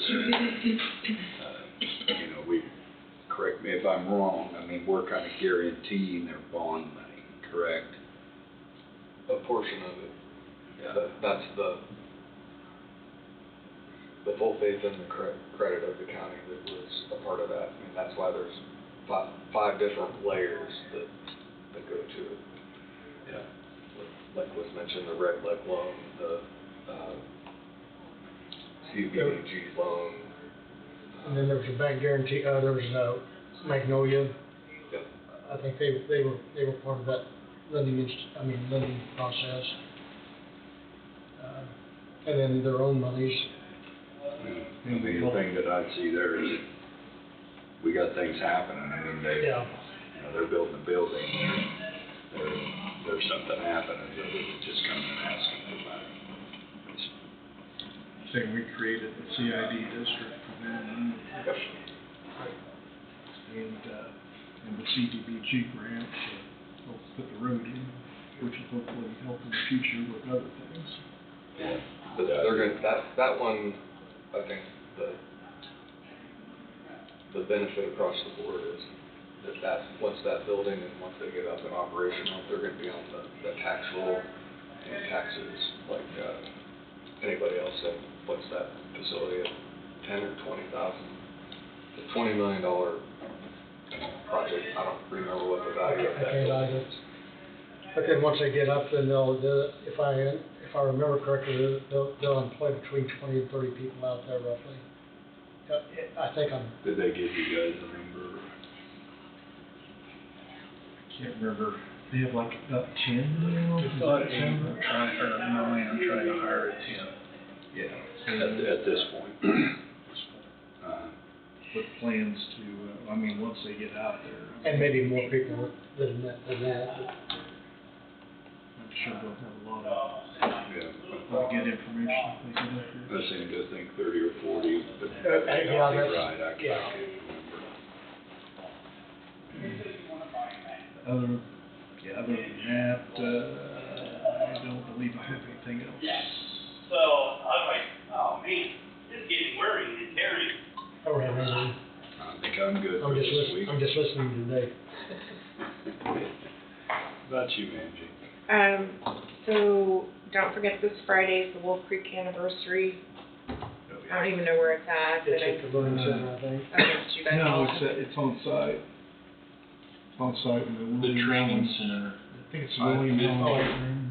At William Allen White Skills Training Center, 550, I think, Milo Lane, So it's actually on site. the old Eisenhower facility. No, that's the plant. It's at the plant. And it's not Milo Lane. Okay. What it is? Yeah, You need to go through the main gate. I I thought it was at the Newry Center for some reason.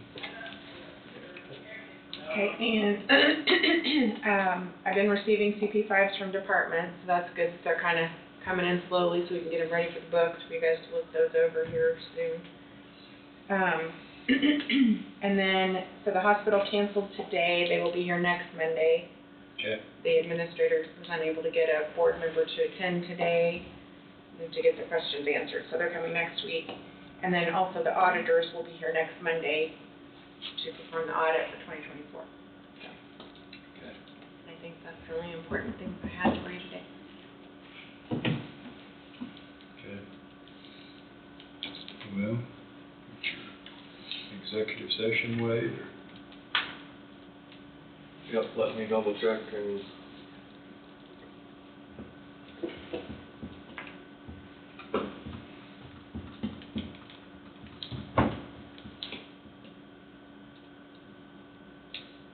So the goal is to have, ideally, Commissioner Huguenin was gonna be here. He had reached out this morning and indicated he was not gonna be able to be here, but could appear by phone for items if necessary. The discussion regarding the Economic Development Director position, that there was an interview and then a discussion afterwards, that is the one that I indicated to him that I felt was most important, that if he was available, he'd be a part of. He indicated that he would. A little earlier, I sent him a message just before noon, asked if he was around and would be available, and obviously it's a little later than, so I just need to reconfirm, because I don't want to request and then he's not available and waste that time. So if I could just have a moment. Yeah.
So he's initially responded and said he's mobile and has a passenger in the car, so that wouldn't be viable right now for an executive session.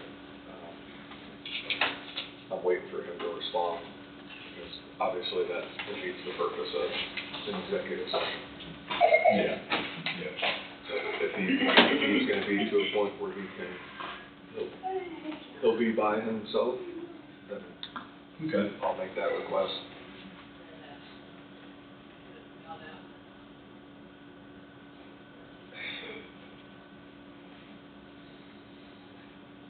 Then the decision will need to be made, even if he can't participate. I think probably need to at a minimum, have a short executive session to decide what your next steps are. Yeah. In all fairness, one way or another to the applicant. Right. Right, yeah.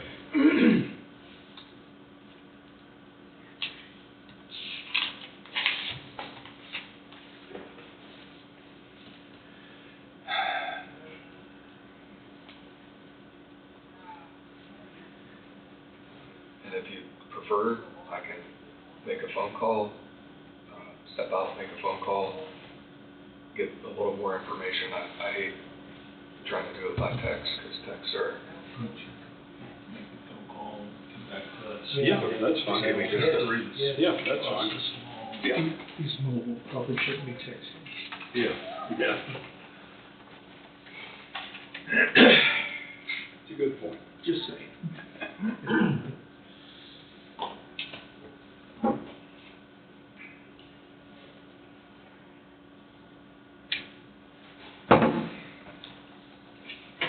Step out for a second.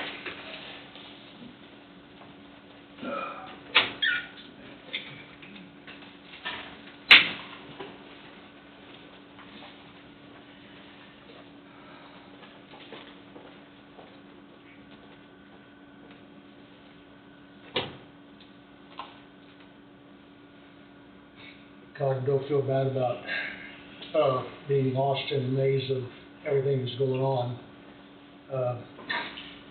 There's so much going on as far as CHIPS, SSM, EMP, TEM, I mean, it's. Yeah, I would just like to be able, especially when people ask me questions where because then I I'm put not that sure. on top of it, and then it's, all right. Well, in some of the past presentations, there have been like some charts presented with different players and what their function is. I'm talking about like up north. I dig through all my stuff, I'm not able to stumble across some of that. I don't know if Angie has that or not. You know, the biggest question all the time is, well, how's the CHIPS coming along? Well, my reply is, well, there's a lot of work being done in the background, and that's not an answer, but It's true, like, but it's true though. Yeah. But I just, you got SSM leasing part of the Dream Homes facility that EMP has, we got county money tied up into it. And it just kind of confusing, Oh, it is. so I just. And what I was getting at is, it is confusing, and I mean, this makes my third year, I guess, but it's still confusing.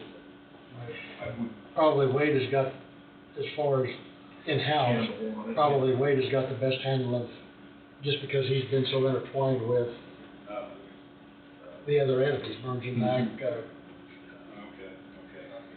everybody that's been involved. Yeah.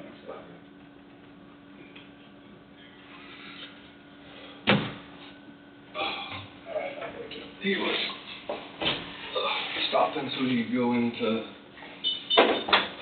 his office where he'll be alone. So by the time I walk back in, make the request, and end up downstairs, he'll be waiting by the phone. How much time do you? 10 minutes.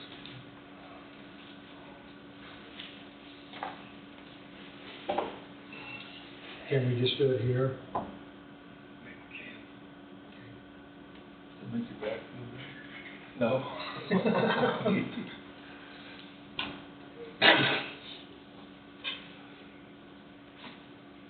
Then we need to wait for Andrew to get back. I'm here. Okay. I thought he was still out. So we want to do it here or downstairs? We can just do it, well, Pardon me? we can just go downstairs. That's fine. Okay. 10-minute executive session. Hugo is going to appear by phone. He's by himself. Okay. Motion to enter into executive session for 10 minutes to include each of the commissioners, Huguenin by phone, and County Councilor Wade Bowie II to discuss personnel matters and non-elected personnel. regarding the Economic Development Director applicant under Kansas Open Meetings Act, KSA 75-4319, B1. Is 2 minutes enough, you think? I think so. Okay. I hope so. No, I'll make that motion. Okay. Do I have a second? It's been moved and seconded.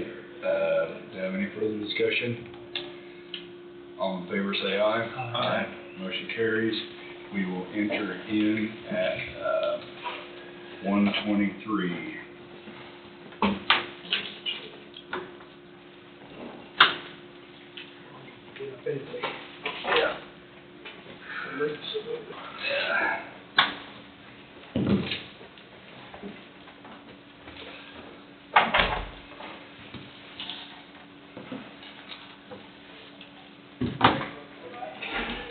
So, no action taken in the previous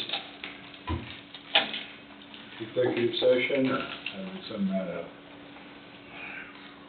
I think based on the discussion, and the negotiation to potentially bring on a new economic development director will take place, but those negotiations are not open for discussion right now. That's just the basic update. Okay.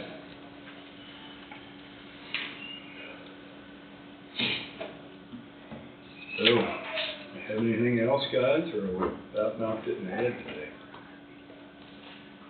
I don't need, Okay. we covered quite a bit of ground on this. Yeah. Yeah. Okay. You want Mark? It's time to eat something besides sugar. Okay, well, I guess we will adjourn at 1:36. Guess it's 6. Yep, it is. Yeah.